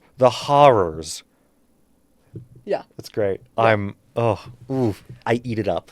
But so the thought that I had just had. Yes. Apparently we're making a lot of synapses connections tonight. Connections. The four sisters, our demon sisters, our Team Rockets, are named our Team for Rockets. The thing that they are meant to create in the world. Yeah. Agony, cruelty, enmity, and tyranny. Yeah.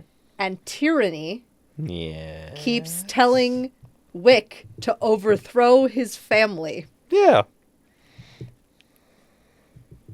I think there could be some dark instincts going on there. Oh, absolutely. That I've only just kind of clocked onto of like, okay, so he could become a tyrant.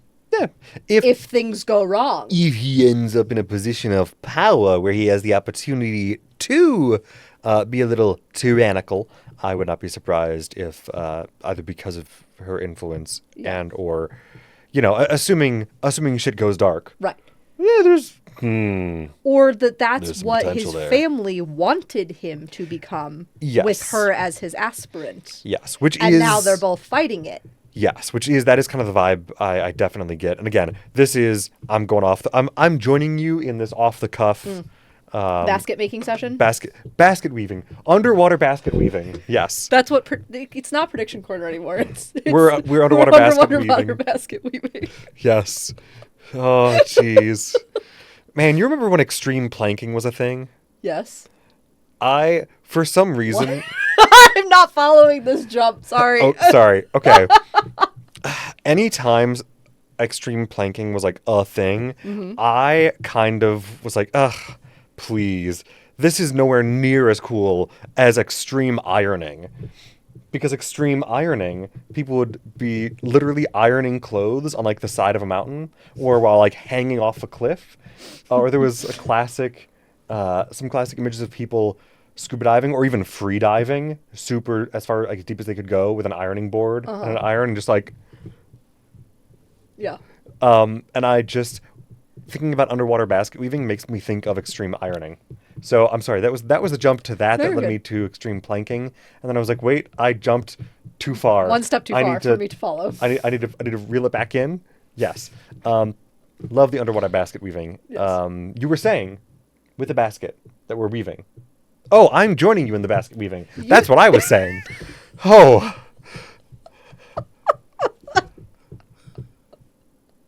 I've had a full work day, guys. It's only Tuesday. It's what a week. Anywho. It's all good. It's all good. Yes. So It's so the way of things. the potential. I mean, the amount of potential villains we have. Yes. That people who are on the precipice of becoming their own enemies, like people they would have fought 10 years ago, kind of thing, is fascinating. But who are all presently on the side of good and justice. As far as we know. Yeah, as far as we know. And, hopefully I most think of them are about trying to stay there. I think about the general, what is it, Campaign 1 and Campaign 2? Or is it Campaign 1 and Campaign 3? Where you come to find out that the group from Campaign 1 maybe wasn't always doing the right thing. Oh, yeah. I mean, and the Campaign 3 people are having to clean up some of those messes and live with some of it. Yeah, I mean, there were issues throughout where it's like, well, it's not even that they weren't, like, they were doing the best with what they had. Right. But there's definitely issues in the future campaigns of, like, there's, and not even really super direct, like, oh, they created this huge problem. Though there are, no, there's some of that. But it's not,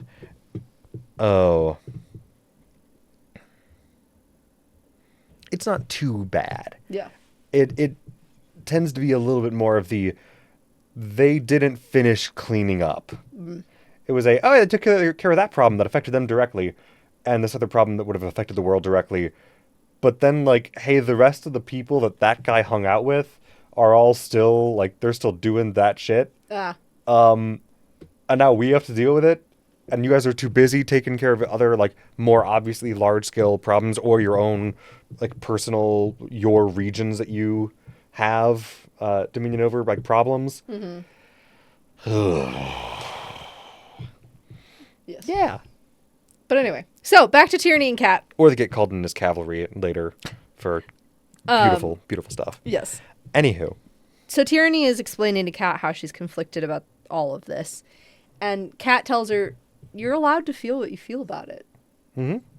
Which, like vibes. You are allowed to feel what you feel about it. Yeah. Because, like, hey, it was a gift. And then he says women are tough. And he thinks he says that in his brain, but he says it out loud. Well, see, I understood that as he did think that. Yeah. And I'm not 100% sure if that was genuinely something that he thought and she heard the thought because of the dagger and what's going on with her with connection with the dagger right now, because she seemed to be getting, it seemed like the dagger was acting as like an antenna picking up his thoughts a little bit. Yeah, maybe.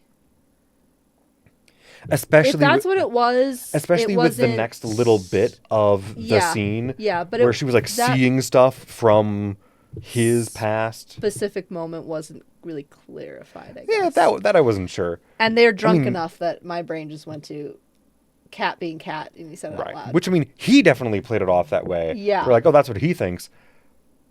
But my brain went to, way to go, Robbie immediately going, I'm just going to choose to not notice that this is what's happening because my character's too drunk.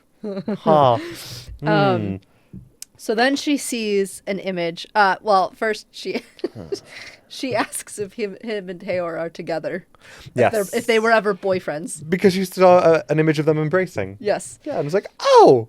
And she sees the image of Taylor and Cadigan, younger self versions of them. And Taylor picks up an injured Cadigan. And they have like a kind moment between the two of them. And then she hears the name Mariana. Uh-huh. And Taylor says it. Yes. And so she asks Kat if he and Taylor are boyfriends, and he says, no, we were battle buddies, which...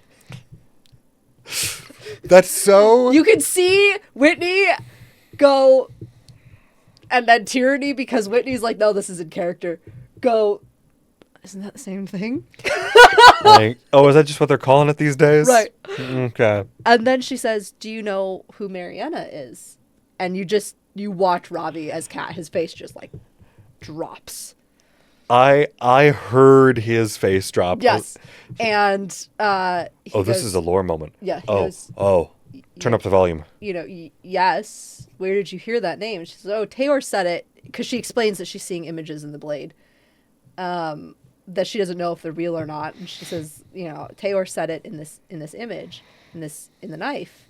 And she was like, I don't know if the woman I saw earlier was her.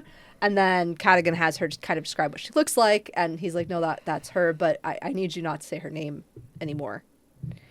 And that's pretty much where it kind of ends. Except that Wulfric comes up and nuzzles like into Tyranny and closer to the knife. Yeah. Which I think this is at least some further proof that Kat did have a wife and daughter. Yep. And that Esme's the daughter. Yes. That is Which yes, the drama. Yes. But also that's exciting because I know that Whitney was theorizing that. So I know that's got to be exciting for her to go. Yeah. I might have gotten something right. Yes, a clue that my theory was right. Yes. Delightful. Delightful. But also, finally getting a little bit more of Kat backstory, because a little bit. He's been pretty scarce about dealing any out. Also makes you wonder the timing. Yes. What happened to her and the kid? I mean, obviously we think they're dead, but Probably. Did it happen before the Falconers Rebellion? Like 85-15, you know? I can't remember. Did Kat meet Taylor in the Torn Banner before the Falconers Rebellion or during the Falconers Rebellion? I don't remember if they've said for sure. Because Thjazi joined up with the Torn Banner right at the start of the Falconers Rebellion. Yes. Whereas Taylor had already been in it. Yeah, and Kat was already a mercenary, but I don't remember... I don't remember for sure. Or if it was explained to us. But that is an interesting point. Like, how long has Kat been a mercenary? Was he a mercenary when his wife and daughter died? Did Taylor know them? Does Taylor know? Was he there for that backstory? Because he knows something. He knows something. He knows something, and he knows enough to be pointed to as, you can ask him. Right. Why does he, what does he know? Right. What exactly happened? So there's all that of like, okay, so, Thjazi obviously is a connecting force for all these people, but you really get the feeling that Taylor and Kat have a different connection than Thjazi as well.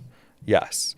So I would not be surprised, and again, they might have said this and we just don't remember, if they had been in the Torn Banner before the Falconers Rebellion officially started. I'm pretty sure Taylor was, because Loza was but like together. Right, but whether or not Kat was, Yes. And whether or not, if Kat wasn't, if he joined up because of what happened to his wife and daughter. Yeah. Or if something happened to his wife and his daughter because he had joined up. And that's why he left, because he did leave early. Right. We know he left early, and that is something Taylor specifically doesn't blame him for it. Right. Because he knows, like, nah, Right. Yeah. It's understandable. Yeah. So that is more or less along the lines I was thinking. Okay. At this point. Basket weaving. Mariana was a druid, and Wulfric was her familiar or her companion Ooh. that now hangs out with Cat of its own volition. Well, I will say. Or something like that. Again, I think this came from a cooldown like 2 or 3 cooldowns ago. Oh no, this came from the wrap up of the Soldier's Arc cooldown. Not cooldown. Four-sided dive? No. What are they calling it now? Fireside chat? No, not fireside chat. Not cookout. Oh, but it was something like cookout or like barbecue, grill, theme, something, roll. I'm at a loss. I'm grasping for straws. I swear. I remember literally what this was just called. scrolled through their whole series list on Beacon, and I don't know what he's talking about. Because it wasn't officially a cooldown. It was. I will remember later. Great. Next time. I'll research it, and if I remember, I'll add it as a subtitle text right here. Yes. Cool. Thank you. What was the point of that? Wulfric. That Cat has only had Wulfric for less than 12 years. Okay. So not... Descended from, perhaps, then? Perhaps. But we know that he's had Wulfric since he was a pup. Mm-hmm. I think he might have said that he did not... that he found Wulfric when he was young. Mm-hmm. I think so. Again, I would have to go double check because that was a few weeks ago now. You know what I just realized? But what? They give me Brother Bear vibes. Yeah, they do, don't they?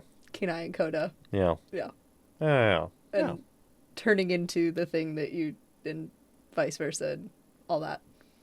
I'm still so curious trying to figure out what the hell's going on between them. I know. Because I feel like all of the initial thoughts I had feel less likely now. Yeah. Mm-hmm. Just because of the bits that we do know. And it doesn't seem likely that, okay, part of his soul's in Wulfric or vice versa, or they're like brain swapped or anything like that. But there's some was weird... Was Wulfric supposed to be a Hound of Timony and then was abandoned or lost or something? Because he has an intelligence that we know is kind of beyond a typical animal's. Yeah. He seems more like Hala or Pin. Yeah. In his intelligence and decision-making capabilities. But he doesn't talk like a druid trapped in a dog's body, reborn to fulfill their knight's oaths. Right. So I guess the long and the short of it right now is... We don't know. We don't know, and I'm right. Extremely curious, and we need to move on.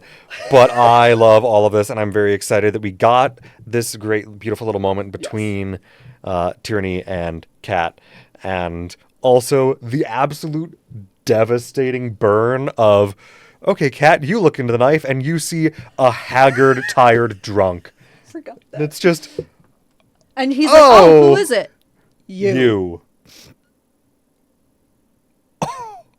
What a tremendous burn. Yeah. Yep. Oh, devastating. And the phrase... The phrase that at this point, forgetting is much closer for your lips than it is for your feet, or something like that. Yeah. Like it's easier. Running away is easier, more quickly achieved, by your mouth than by your feet right now, or something like that. Drink himself into a blackout. Yeah. Essentially. Yeah. Yeah. All right. So moving on, back to our Seekers. They start off at the Shadowlight Waypoint, which is in an area of sunset between Gerwin and the Castle Torch. And yeah, so they very quickly get to there because right. there's a tiny bit of travel, which I do love. Bit, yeah, but I specifically I want to call out because I like the description of it's not just okay. They like get to all right. We're entering the point where it becomes eternal night, and it's like a flipped switch. It's just the sun is like the sun is moving north instead of setting. That's so strange. Yeah, it's just getting further and further away. Yeah, and it's just a very unsettling vibe. Yes, that I'm super here for. But the Shadowlight Waypoint is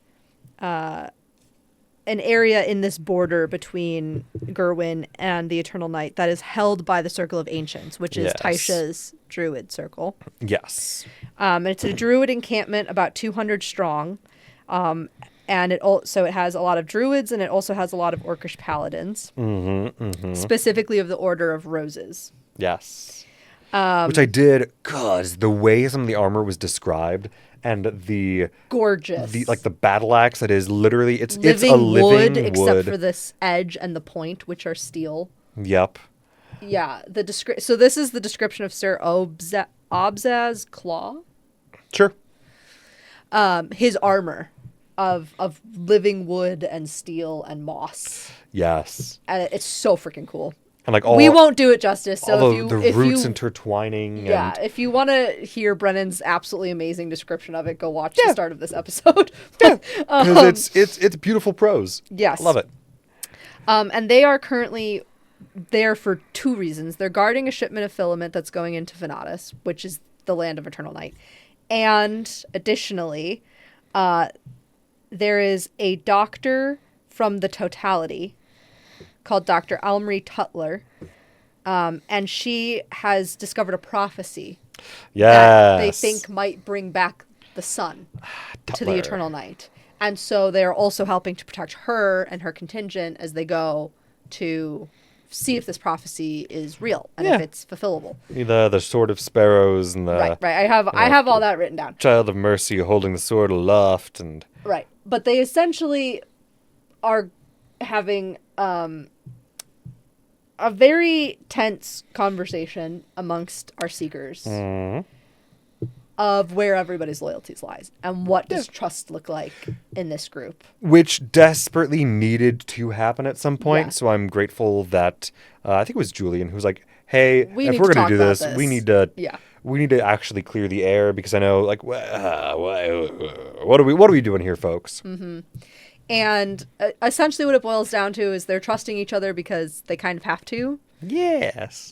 Because they are currently all heading towards a similar goal. But, like, everybody's kind of tense with Valus because Valus is hoping that whatever Octus is, she can figure out or he can figure out and teach to her so she could maybe bring back her family or even her goddess. And that's like directly in contrast to Julian and Taisha and even Octus's beliefs. And Octus is like, I don't know if I would help you with that. And Taisha's like, essentially, you better not. Right. And he's like, but would or could. Right.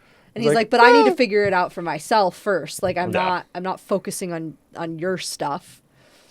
And Julian's like, these people that I trained and mentored are stuck in this realm, and I don't know if my family's alive, and we don't know what's happening in the orchard, and right. But just I trust Taisha more than the rest of you because as much as we nip at each other, at least I know where her loyalties lie and what her purposes are. And just getting out in the open of, we know what you're here for, Valus, but like, just say it. Yeah. Just say, okay, thank you. If we can all just be honest with each other about what we're doing here and what's going on. And this is essentially how Dame Saramai comes to find out that Octus is dead. Yeah. And she's like, your family slaughtered you, and you're traveling. Talk about it beforehand. Right. And you're traveling with a bunch of people who don't trust each other and are at odds with each other in many ways. And are you sure this is what we should be doing?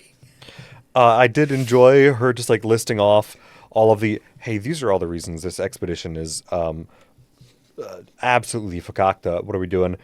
This endeavor is doomed. Yeah. And Octus just going, yeah. Yeah. But we're going to do it anyway because there's also we're here to do. And I think it was along with that.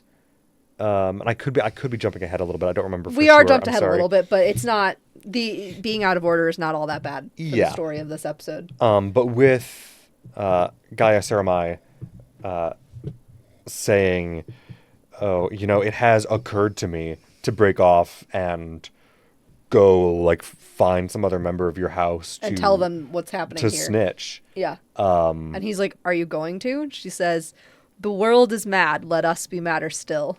Yes. Was my loyalty to you is as confounding as something like as the situation or as theirs is to you or as yours is to each other. Yeah. Something like that. Yeah. But I loved that specifically little phrase. Thank you for writing down. I knew that was likely to be something you would. Yes. But we also have the Ashley cried again also during explaining why she's staying with Octus and yes, I wanting thought to bring I her heard family that. back. Yeah. Yeah.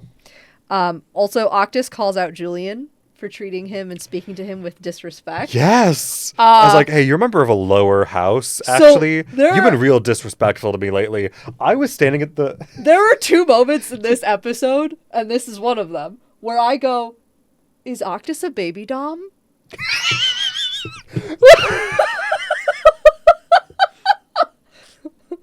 This was one of them.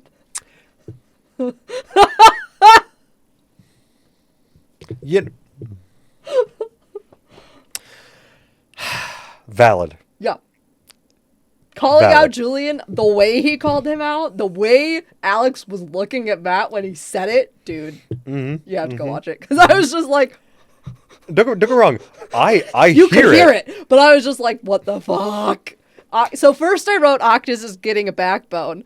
But then later, when the second thing happens, I made the baby dom note, and I was like, oh no, that applies to the Julian thing too. Yeah, that's fair.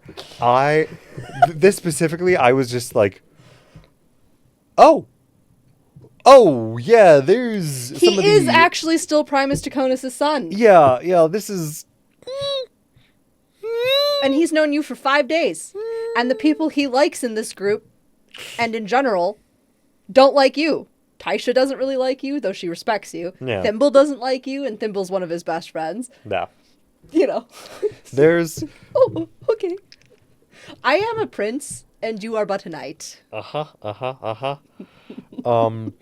It did catch me a little off guard. Though, again, I do enjoy that there have been a couple moments like that from Octus in the last few episodes, especially, of, yeah, he's usually pretty soft, mild-mannered, quiet, like, oh, just little old me. But we all seem to forget that he brought a fox back from the dead by putting bunches of foxes together. Yeah. And magic that he still hasn't explained to anybody. Yeah. So, yeah, like, as much as he's not a bad Taconis, he is still a Taconis. He's still, and like, there is at least some amount of what his family does and is doing that he's like, oh, I mean, that's fine. It's what they're going to do. Whatever. Or not even just the necromancy stuff. Like, some of their, like, some of their more, controlling elements. He's like, yeah, no, somebody's going to do it, so. Right. Well, maybe we don't have to, though. But then the note that I have, I'm really tempted to just... we're not going to, because it's important to the story that it goes in order. Okay. To the second baby Dom moment. But, we... again, he has a very different relationship with Taisha. She kind of exists outside of the hierarchy. Yes. Of the Sundered Houses. Valus exists outside of the hierarchy of the Sundered Houses. Like, we haven't actually seen him interact very much as himself. No. With people who are in the hierarchy. No. And it's like he remembers now. Oh, right. Because he talks to his brother as himself. He talked to the knights on the bridge, the soldiers on the bridge, the Taconis soldiers, as himself. Yeah. As the Lord Taconis, that I think it's still very much in his brain, like, right, no, Julian actually isn't, and his lady is not here to rein him in. Yeah. So, guess I will. And a lot of the last several days have been, all right, I'm dealing with some of the most insane trauma I've ever dealt with. Right. All right, we're going to unpack that as we go. And, hey, I finally had time to notice you've been a bit uppity lately. Yeah. I don't care that you're 8 years older than me. Yeah. At night, you have to respect me. Except that he did it in a way that was, frankly, quite hotter than that. Anyway. Correct. Here, I am thinking that it's going to be like, Kat probably was who I originally thought would be at the top of my thirst trap list out of these characters. Yeah. Like Kat and Valus. Maybe Taisha. Yeah. No, baby Octus is moving up real fast. Fascinating. Fascinating.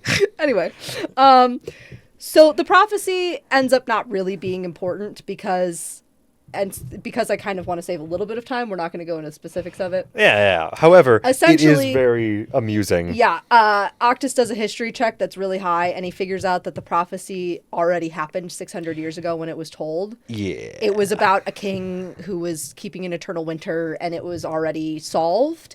And he tells Dr. Talter of the totality that, and she goes, oh my god, you're right. Oh my god, I should have figured that out. I'm such an idiot. Yeah, which I did love. Taisha pushing him to go, girl, go. What are you... She doesn't need to go into the eternal night where it's really dangerous if there's not anything there for this. Like, if you're pretty sure that this is a pointless quest for a prophecy that's already been fulfilled, tell her. Yeah. Tell them so they don't waste their time and effort. Like, don't... Come on. Right. And so, but then him just so awkwardly, like, I'm so sorry. So it's maybe, was it this king? This King Cassava or something. Yeah. Yes. Ha-ha! Cassavros. I think this was the other thing my brain went, Kublai Khan. Yeah. Yeah. And yeah. Yes. Oh, and Clive. Clive, just, hey man, I don't know. My mom's name is Mercedes, not Mercy. I know it's like, the son of Mercy. Well, they found somebody. Yeah. I don't know what you think I'm going to be able to do for you. Can I go home? You got to give me a ride home? And I love these apples are so big. I just love we were always going to give you a ride home, Clint. Clive. That's what I said. Yeah. So. What a vibe. Clive, what a vibe. Just for a refresher, too, because we haven't heard about the totality since the overtures. No, we haven't. The totality is a group of clerics who are researchers. They're kind of like a religious version of the Pentevral. Yeah. Who are trying to connect to the divine magics that the Shapers themselves were able to draw from without having a god or goddess like the Shapers to call through, essentially, to access that magic. And part of how they've been doing that is with these prophecies and studying the prophecies and trying to figure out things and helping the druidic circles try to figure out how to bring light back to the eternal night, etc., etc. So they're and devoting themselves kind of specifically to like logic and truth. Right. And knowledge. Yes, knowledge. Yes, knowledge and truth. Yes, which I do kind of love. It is kind of a hard sell to a lot of people to be like, hey, I know, what is it? I think it was either during the episode or during the cooldown that Brennan was talking about. What if instead you got a nice warm embrace from the vague concept of truth? Yeah. Well, and at one point... Because it's so comforting. Right. At one point, Dr. Talter says in this episode, why would... And I can't remember the exact wording, and I don't think I have it written down. But I'm just looking... I'm trying to scan really quickly. Was this regarding her vision later? Yeah. Yeah. Where she's essentially like, why would an unconscious divine force send a vision? Right. That has no like personality or consciousness. There is not a like sapience behind it. It is just the concept of knowledge or the concept of truth in her case. Right. That is like, why would this send a vision unless I'm on the right path? Right. Of some kind. So, which I do appreciate as a concept. And I like Octus even going, hey, there's something there. Mm-hmm. Like the fact that you have anything at all that proves that this is a viable course of action, that's great. Yeah. Don't give it up. It's something. Keep studying it. Yeah. And I'm really curious to see if we get anything more, or what further advancements we get, if any, from the totality during this campaign, because I do think that is it is a interesting and like off to the side compelling bit of, okay, what are they cooking? Yeah. They're going to take a while to get a nice medium brown on whatever baked good they've got in the oven, but they're cooking. Yeah. They're cooking. Let's see. So we find out that prophecy that she's here for is essentially void. And Sir Claw tells Taisha, who has traveled through the Eternal Night before, as has Octus and Bayless, it's a bad time for lit torches. Travel by starlight when you can. Uh-huh. So, and, obviously this place is always dark. Hanan's there. Hanan's telling Masha, who is the leader of the Circle of Druid, the Circle of Ancients here. Yeah. About Octus. Masha essentially pulls Taisha aside and goes, hey, you're going to have to explain yourself to people sooner rather than later. I'm not saying you're in trouble. But, you probably will be, but girl. But this is the edge of the path, girlfriend, and there are going to be people who are upset about it, and you are going to have more answers than you do now. Yeah, especially when Taisha does actually admit to her that she called him off the path. Yes. Which, she does say later, I'm not 100% sure how much effect I actually had on the situation, but I appreciate that Octus, or not, I appreciate, but it is then interesting to know Octus going, yeah, but you kind of reminded me that I did have a choice in the matter. And she's like, well, choice really is what the path is about. I mean, sure, but... And it's like, yeah, maybe she didn't magically force you off that path, right. But would you have turned around if she hadn't called your name? But saying the words at all still had an impact. Right. So... Then, hey, we had... what's interesting? Which we haven't seen the schemers, so maybe it just hasn't come into play yet. But Murray's rolls... Oh, yeah. Portent rolls. Oh, yeah. That's going to be interesting. But anyway. I love Divination Wizard specifically for Portent as an ability. Every time. Yes. No, but I do think it's very interesting. And the way in which she's coping with... The way in which she's trying to figure out how to cope with... Yeah, I definitely did something that is explicitly against, my beliefs and how But I also do not regret it one slight bit. No, but also, hey, how...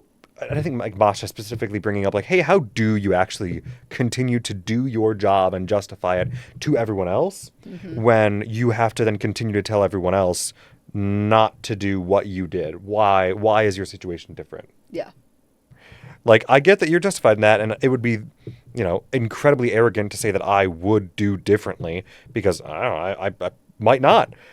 But you're going to have to figure out how do you manage this? Yeah. So we also find out that Dr. Telter's real specialty at the Totality is not prophecy. It's the study of the zoology of celestials. Yes. She studies angels for a living, essentially. And she's talking about how the base roots of the names Halavar and Taconis, the priestly houses of Talon, I always forget, Talson? Tanzel. Tanzel, yeah. Yeah, Tanzel, the sun god. The names mean bearer or guide or guardian, and those names are normally given to celestials, but Tanzel is the only god to gift these kinds of names to mortal families instead. Yes, because most of the other gods, or all the other gods had, or shapers, I suppose, had celestials that were like the bridges to the afterlife, and instead Tanzel went, nah, I'm gonna let my people ferry each other over. Right.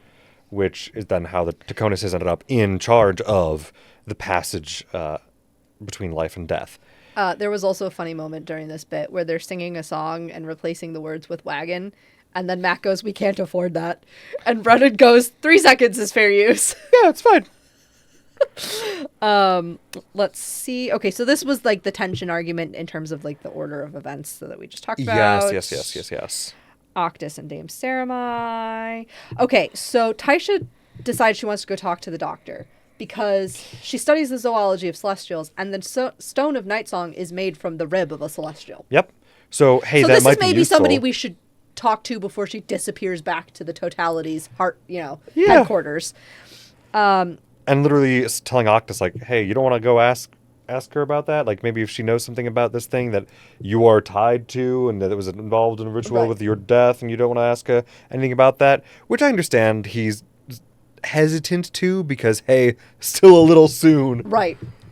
Maybe not emotionally And B, ready like, for we it don't yet. know this chick. Do we trust her? Yeah, like, I don't know. What are we... But she does essentially successfully convince the doctor to come with them because the doctor starts talking about Tanasar, the place that they are going. It's called the Place of Wings. And the minute she says that, the doctor goes into this vision. Her eyes turn white. There's thunder in the background. All the things. And she sees essentially the same image that Octus saw of Aligar facing off against the undead with a spear, but from behind. She says, I see wings and a Barrowguard warrior defending against the undead, an orcish man with a spear. And then she goes on to continue explaining that Tanasar was rumored to be an oracle location associated with both the priestly houses of Tansel, a place to summon celestials, a place to summon a celestial's aid. But really what we think it means is that Tansel gifted his followers with the ability to make their own celestial at the Place of Wings. And they're currently working to unlock the divine language that would be required to do so. Yes, because another translation of the description of summon celestial here is create. Which, yeah, that kind of makes sense, but also very interesting that Tonsul seems to have been the only shaper who acknowledged the possibility of his own passing. Although, well, we're not there yet, but yes. Well, yeah, but as part of that with the, okay, well, why give something like this to your followers at all is the, well, if something should happen to me, you will have the ability to call upon celestials. Which explains something that we've all been question marking about. Yes. Which is where the Halavar's freaking celestial came from. Possibly. Because, I mean, if he didn't have... We know that celestial is claimed by Tonsul. Yes. But if he historically never had one, because he had the priestly houses, did his grandmother, Wick's grandmother, do whatever had to be done and create this celestial for the war and then just kept it when the war was over? Maybe. I was not under the impression that Tansel didn't have any celestials, but that specifically the passage between life and death was not something that he left up to his celestials, but specifically gave to the Taconuses, and then other duties that fell to the Halavars were things that would have fallen to other celestials, but he still... I was under the impression he still had some. Now I want to go back and see if I have... Again, I may be misinterpreting. But because I was still under the impression that the Halavar celestial was one that existed prior to the war. I'm on the right page or within the right page. But again, I could be wrong. I could be crazy. Yeah, crazy. I was crazy once. They put me in a circular room and told me to sit in the corner. It bugged me. Bugs. I hate bugs. They drive me crazy.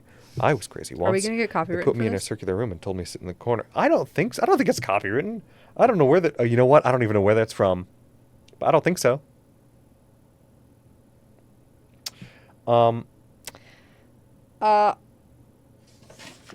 Okay, I'm on the right page. Hang on. I'm just double checking if there's more of this. From the overture of... Gotcha. Because they do talk about him in it. Not just, they give a little bit of...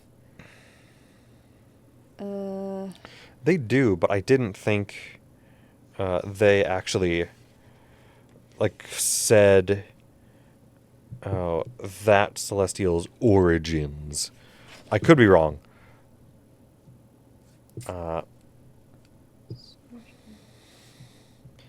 Because I kind of... Sorry, I just came across the note, Alex Ward can't be Alex, and then he dies. Oh, yes. That was the day he was Tad. Yep. Okay, so what do I have here? I am unsure. fourth tenant of the 7 shining tenants. The beam is only seen by the anointed. Stone sarcophagus. Goddard's cyclop eye with celestial. Can't is needed. Incant opens the retort. But either way, even... Celestial Atheon. Servant of the sun. Feral. Photarch used his filament, his blood, and magic to create Goddard, her child. And I do remember Brennan saying that a lot of the Celestials to particular gods went feral when their gods died. Yeah. Well, but Townsel didn't die at the beginning. He died at the end. So if they summoned him for the war... That's true. I'm just saying there are options here since we don't have a lot No, absolutely. That's possible. I'm not intending to poo-poo that entirely. I just was not under the impression that was the case. But it's an interesting idea. Oh, this was the episode where we got the "you can't prove there's allegory" in this quote. Oh, the first, yeah. Oh, episode 3. Yes. Okay, so that was what I had on that. But regardless, the idea that okay, there is a place where they can potentially summon or craft new Celestials. Oh, but also the implication from the Good Doctor, or the assertion from the Good Doctor that it is believed that the Shapers maybe could not necessarily alone have created the Celestials. And then the theory that Celestials could have mortal children. Yes. Which... Well, we kind of know it's... yeah. We know it's kind of true. You know, it came about in a way we wouldn't normally think about, but he's here. I mean, yeah, it's definitely still the case, even if it's non-traditional means. I'm like, oh, we really need to introduce the Good Doctor to Wick. Oh, gods. And have all of her wildest dreams come true. Yes. Let's see. So then they head out along the Turia Via, which is the stone highway that goes through Venatus, the Eternal Night. We come to learn it was an extremely intense aqueduct. Yes, literally some ancient sorcerer king of old went, "Bring me a river." Right. And so Taconis and Halabar went, the quote, "Yeah, we got you." The quote Brennan said was, "These people were so good at stealing, they stole a river." Yeah. Because there were farmlands in the Oberdemium Empire, and the Oberdemium Empire is a desert. Yep. And so this aqueduct is now the highway that a very tall, like multi-story, 100 feet up kind of thing. And they're walking along, or riding along it because they're on horses, and they see the Colossi in the stand, which are these giant stone warriors, essentially. And Octus notices that the ones far up ahead have pretty serene faces, but the ones that are fallen and in the sand, their bodies are at weird angles, and their faces look angry or in pain, as if somebody brought them to life before they fell. Yep. Which is where we get into talking more about House Callistra. Yes. I think it was. Callistra and Memnari, but specifically yes. Callistra. Would have probably had the power to... do that. Control cause, them. animate and control these giant stone statues, which, sick as hell. So sick. I just see the guys coming to life. Oh, from... from Lord of the Rings. From Lord of the Rings, yeah. Yep. Just above the waterfall of Roros. Yes. Yes, or not just above, but a little ways before. That's right. Abria asks Brennan if it's windy up here because they're really high up. And he goes, "Abria, that is a great question. Would you be kind enough to roll a luck check for me?" To which she goes, "Oh no.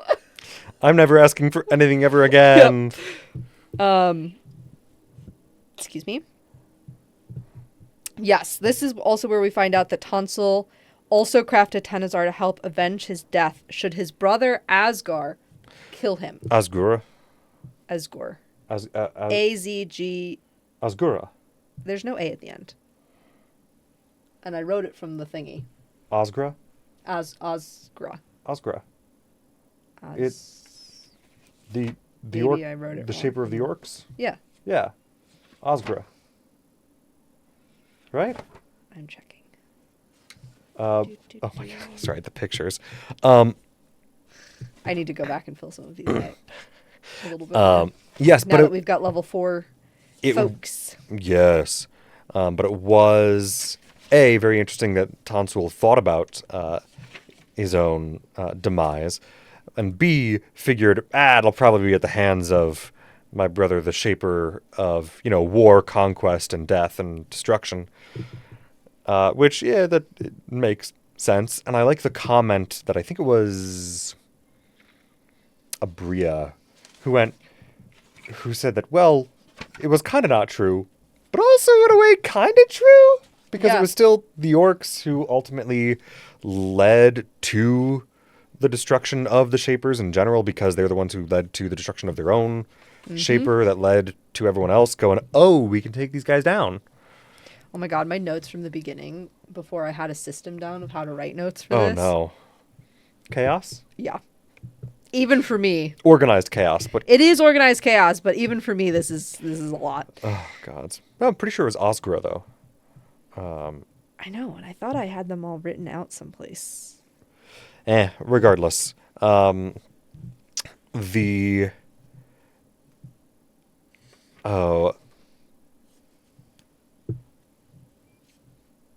was the point in which they were started to hear voices as well around them. I think it was Julian started to hear somebody ask for a light. Yes. And he went, oh yeah, okay. Lit a torch. And then, hey, what are you doing?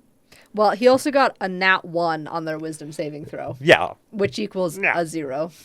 Yeah, because he had a -1. Yes. So he ignites the torch for Dr. Telter because he heard her ask for it, but she didn't ask for it. Uh-huh. And then Octus immediately casts Prestidigitation. I hate that word. I'm never going to be able to say it, so I'm not even going to try. To snuff out the torch, but not fast enough because that is, in fact, his first action, his first in initiative. Uh-huh. So we find Taisha casts Detect Magic, and she sees dead spirits just completely surrounding Julian. They rip him... Well, they're surrounding him, and then his shadow elongates... Uh-huh.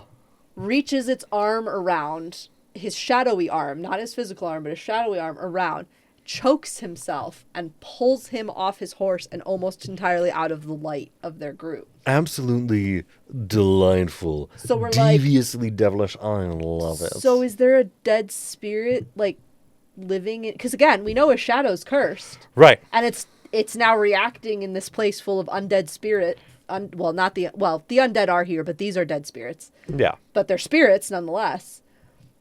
I'm not sure if this was specifically his shadow or if it was a shadow. But his arm got tense. Right, but I'm saying I'm not 100% sure that this was specifically because of or specifically... Hi, Crim! Good morning, Crim. I was not 100% sure if this was specifically his cursed shadow or if the fact that his shadow is cursed just drew more of them to him more powerfully and caused one of them to act more quickly against him than the others. Perhaps. Which, granted, I could go truly either way. Yeah. It just... it does feel like it's probably his shadow. Brennan didn't say the dead spirits grabbed you or controlled your shadow. It was your shadow chokes yourself and your arm hurts as if it's holding something in that position. Right. Tends to make me think it's the cursed shadow that we know nothing about. No, of course. Again, that is my initial inclination, but I still think the other one is possible. Yeah. Because the spirits around were described as shades specifically. Yeah. Which is basically just, Yeah. So then Dame Saramai lights a torch because she's hearing whispers of people asking for it. No. And I kind of did feel bad for her with Octus snapping at her immediately. But wait, because... No, I know. She lights one, Octus unlights it. Valus jumps off of her horse onto Julian's horse and then gets close enough to him to use her sensor to essentially hold his ankle without hurting him. Yep. So that the shadows, death spirits, whatever, can't pull him further out. And he's damaged by 19 points just from this. Yep. And that is when Octus tells Gaia to keep her eyes on his lips and don't trust the voices. Uh-huh. That was the second baby doll moment. Because the way he leaned forward and looked at Brennan when he was saying this, I was like, yep, okay. Yeah, that's fair. Octus flexing his little lordship muscles is intense and not something we're used to from him. No. No. This episode specifically did a lot for you, huh? It really, these two in general. Oh, these two, I guess. Yeah. I guess it was toward the end of the last one. Yeah. It's been fun. Listen, I'm nobody glad. is surprised that I like the baby Dom goth. No. Right? Nobody's surprised. Nobody's surprised. Who's like a necromancer with glowing green eyes. Nobody is surprised. Kara, it's on brand. Exactly. All right. What surprise is there to be had here? So then they all run away, essentially, because they're like, fuck this shit. And they do get away. And then Matt asks, how far away are we from the Build a Seraph workshop? Which, perfect. Perfect. Yes, thank you. They find an ancient city built into a canyon, and they take a long rest. And Octus kind of attunes to the tome in a way. He uses it, and instead of just reading it, he's trying to figure out these big stone walls that are built into what is clearly a temple in this ancient city. Trying to figure out their name and their history, and it brings a vision to him. It's like the stones are showing them the past that they have seen. One of them being a sorcerer emperor creating this city and this temple in particular with these stones were like placed here for the first time. And that this area was the homeland of the sundered and broken house of Callistra, who seem to have a warrior class connection with like stone. Yeah. In some way. Which also, again, makes sense with Callistra having the connection to the colossi, right. statues. Right. Logical. And we see a young priest of the house Halavar looking into a fire that shows the face of Tonsil. I have all of the dialogue written down. We don't need to go through all of it. We won't go all It is through 9 it, but o'clock it's at night. Amazing dialogue. Yes, I did love this whole little vision. Yes. And I was very glad to be at my desk and able to just kind of, I had things to work on, but I was glad to not be moving around too much, so I could just go, I do just want to read Tonsil's lines because the priests are they're just the questions that keep the important story going.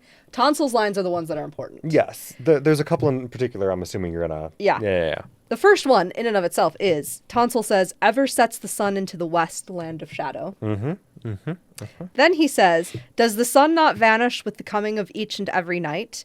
Ages like days come and go in the long march of time. Know that a day may come where I am gone, but a day will come when I return. Yep. Which is like, oh, frick. So he might have a way of coming back. Or at least he's expecting... To be able to, maybe. To be able to. And we've got, the Sisters of the Mornvale, one of them trying to figure out if she can bring Salandril back. So that's all fun. It's all fun and games until the gods come back from the dead. The priest is asking, about how to make this weapon, this celestial. Yes. Townsel says, nothing can be made without sacrifice. Nothing can be made that is worth without my dearest materials. And then he says, sacrifice that thing which is most precious. And what could be more precious to me than you? And points directly at the heart of the priest in the image. So I think we know why they wanted Octus's heart, maybe. Yeah, they needed specifically the heart of... Of a son of the priestly house of Taconis. And you know what? They got 8 sons. They got 8 of them. Give them the one that doesn't have inherent magic. We got one that kind of sucks. We don't like anyway. Right. Right. But, okay, here's the question. The heart is obviously now a ritual object. It holds power. Yeah. Octus has said that himself. Yeah. But does the sacrifice just need the physical heart or the soul that connects to it? And I'm because assuming... they are priests of death. Right. And I'm assuming that that's part of why the ritual failed was specifically, oh, his soul was supposed to go with it. Right. As part of the sacrifice. As part of the sacrifice. And wasn't. Yes. So we're ending the episode with them coming across a sunken temple of obsidian obelisks with about 24 fallen Barrowguard. Yes. Taisha, of course, freaks out and is afraid that Algar's there. Yep. He's not. She uses a locate object spell. Which I do love that she's been very consistent about, okay, constantly gonna, like, pierce a little piece of metal into somebody's ear, like, hey, I'm gonna be able to find you later. Right. She did that with Algar when he was a baby. She just did it with Hannon as, like, a favor. So if Hannon needs their help ever, she can find him. Yes. Valus sees that one of them, these bodies, is moving.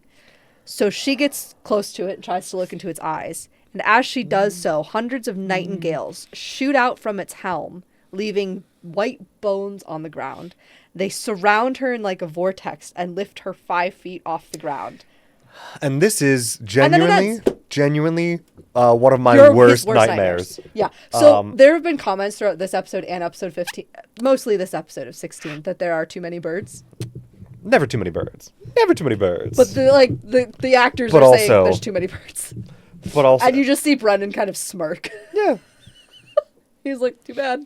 Yeah. Well, hey. There's gonna be more birds. Oh yeah, absolutely. And then they go listing off at the end of after they all freak out about the fact that the episode's Nightingales, sparrows, falcons, magpies, eagles, red-tailed hawks. There's been a lot of birds. Though. Oh, it's also good to note, just because I don't know if it will eventually come into play, the sword of sparrows that was mentioned in the prophecy that we find out was already dealt with. Taisha now has that in her possession. Yeah, she does.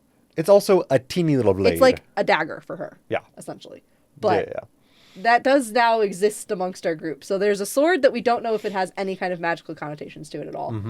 And there's a ring that we have no idea what its connotations are. And now Valus is surrounded by nightingales, which is very interesting. Yes. And now we're caught up. So now we have to wait to find out what happens. We're caught up with everybody now. Oh, the horrors, they persist. Also, for context, for anyone watching who is not in our friend group and who does not know why, a bunch of birds lifting Valus into the air is one of my worst nightmares, I'm afraid of birds. And I love birds. Hey, I like birds. They're beautiful, fascinating, majestic, marvelous creatures. They just terrify me. Especially them flying anywhere near my personal bubble. No, thank you. To all of our friends that were with us in St. Louis, we met a lovely Eastern Eurasian owl. It's great. It's great. Who flew right over Josh's head. It was great. Like, right over his head. I'm glad I somehow managed not to break my own skin in the way I was gripping my hands tightly enough. I kind of did leave a mark. You didn't have to come in. It was too late. I was already there. Then we were already sitting down. I couldn't leave. I couldn't move. If I move, it's worse. If I move, it's worse. Yeah. No, I was already sitting down. I'm like, well, this is happening, and I just have to pretend it's not, and it's fine. So, in the way he is afraid of birds, I love birds. And I probably lean very heavily towards Brennan's also love of birds, especially symbolically. Oh, symbolically. And again, yes. As creatures, ecologically, biologically, symbolically. Ooh. It's 9:15, guys. He had to work today. I talk good some days. Not today. Birds are great. Anywhere near my personal vicinity. No, thank you. Not great. Not good. Anywho. Well, we had a lot more prediction corners and basket weavings than I thought we were going to have this time. There was a lot in these 2 episodes. Things just kind of popped into the brain that needed to be immediately discussed for fear of forgetting them. Yes. Also, as a note, because I think this was in the cooldown for this episode, I did really enjoy Abria at some point going, Brennan, please don't make my son be birds. Please. That's funny. Just, yeah. Yeah. I don't know how I'm going to explain that one to Hal when I get home. No. How? So he was birds. What? He was birds! Does she mean what is she? Is this, do I not understand? She was birds. He was birds. He was birds. Yeah.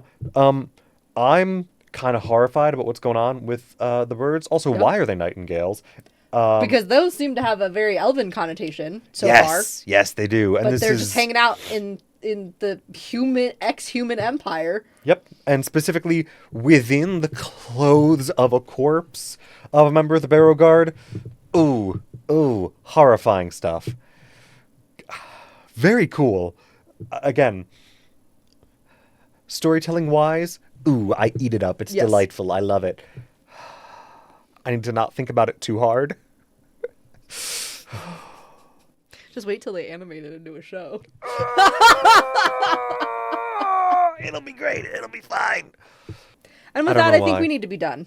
Yeah. It's 9:15. Oh, gods. Oh, and I still need to go home and... get your car. I need to go pick up the car from the mechanic. Oh, I end stream. Damn it. Every time. Thanks, guys. A remote. Good night. I do need a remote. Will say, strangely enough, Alfred Hitchcock's The Birds didn't get me that bad. It was fine. That's going to be I don't know why. outtake that goes out with the